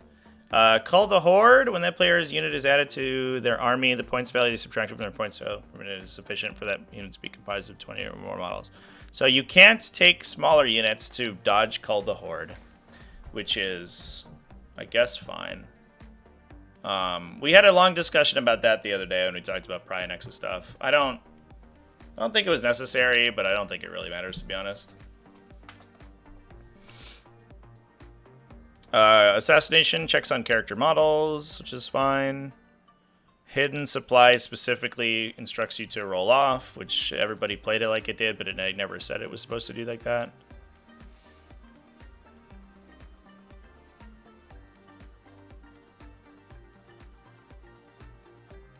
Models that are not on a round base have a pivot value of 2.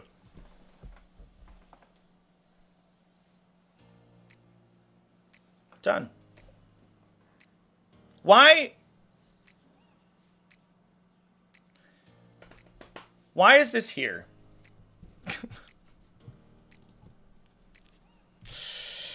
Can we take a moment to thank Games Workshop for fixing the rules that they fucked up? That they fucked up in the same update that this came out in a different document. Why is this in the fucking tournament document?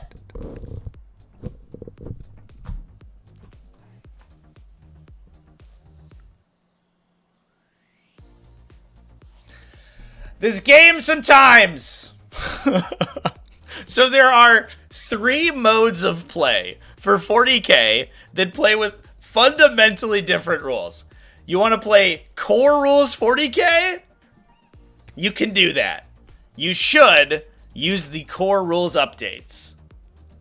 Cool. All right, sweet. If you want to, you can play with the you can play with the Dataslate update. This is this is a recommended document. Hey, Valdor, thanks for the membership. This is a recommended document that changes a bunch of the core rules. Again, if you want to as well, you could also play in a tournament that changes the core rules again in a different way. Why are all these optional? Just put them in the fucking rules update. That's such a nothing change. No one would have noticed if that wasn't in the other document. What is this game? God damn it. All right, I'm over it. They fixed the rule we read an hour ago that was broken. Has been fixed already before it was released, I guess.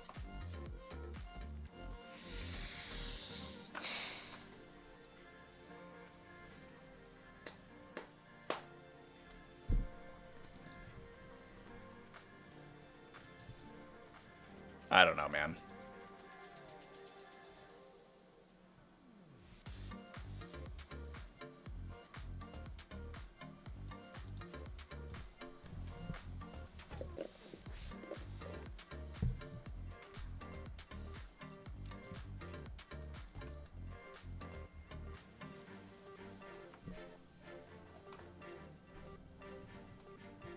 But, like, this could be bending the knee to casuals, but you have created, like, the rule in the fucking core rules document is more complicated than this one. Why is, like, I don't understand.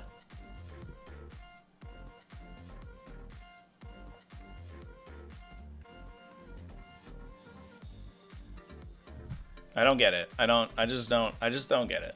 Just, like, that's so much more simpler of a role. Oh, are you running around base? No. You fucking have to pay for pivoting. Okay, cool. And the other one's like, oh, check your keywords if you're a monster vehicle and, like, fill all these criteria, then you have to pay for pivoting. This rule is simpler. And better. So why are there 2 different versions of it that are printed in the same update? Like, and it's, like, frustrating because we just wasted a bunch of time talking about edge case scenarios in the core rule thing that don't exist because the rule has already been updated. Because there's another optional version of it that you can play that's better. What is that? I don't know. I'm just, like, grumpy. I'm just grumpy now, chat. Let's look at new terrain layouts. Or let's look at these things, the combinations.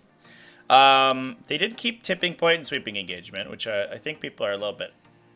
Those are not the greatest things ever. There are 8 terrain layouts. Oof. That's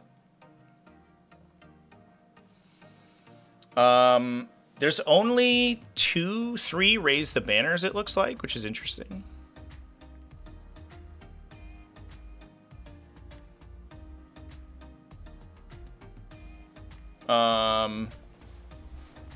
Which I was kind of wondering if that was going to be transformative. I like these new layouts, though.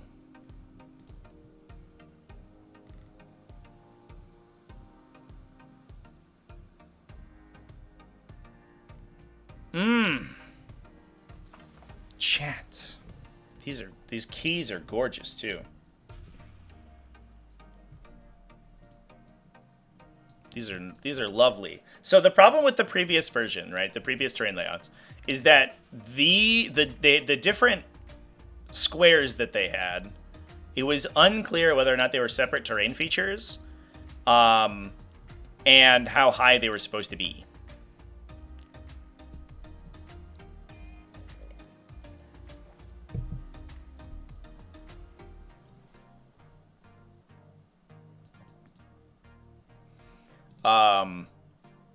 And it's been broken down.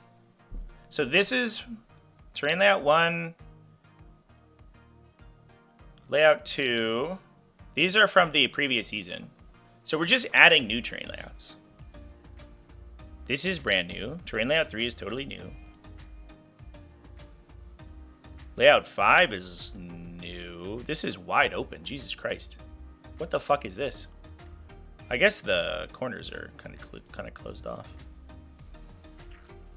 6 is new. Yeah, these are very, very open. Whoa, nope, not this one. This one's closed. Jesus Christ. Oh, and they have a pairing and ranking metric. That's sweet. Yeah, and there's measurements now. Yeah, these are much better. This is a significant improvement. I'm not gonna go through like all the super specific stuff. I'm not gonna like review these here. I think we'd have to play with them, but I will certainly go and mock some up for TTS this afternoon.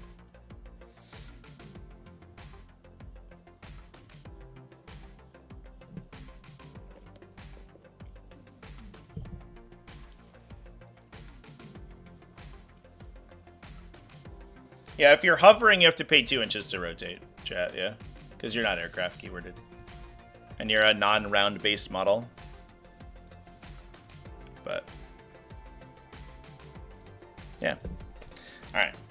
Well, I have to go to the bathroom, chat. So I think we're going to go ahead and leave it off there. But I think I am tentatively excited for these changes. I think that the updates seem great. Maybe I'm biased because Thousand Suns feel like they got good changes, and Tyranids looks like they're an actually playable faction now, so that's exciting, and I'm excited to play with them. I'm going to go work on some content, and I'm probably going to mock up some maps for TTS, so stay tuned if you're in the server. Those will be up later. It sounds like we might be live on Twitch later on tonight, so yeah, it's time to make new maps. So yeah, that's what's going on. And if you are on Twitch, go ahead and go over there, give me a follow, because I think we'll be live later and we can continue to chat about this stuff. But anyway, I'm going to go ahead and chop off. So cheers, everybody. Thanks for watching. Remember to keep it classy, folks. And stay tuned for some content on these change summaries, which is going to take me an age because there's a trillion of them. So yeah, see you, everybody.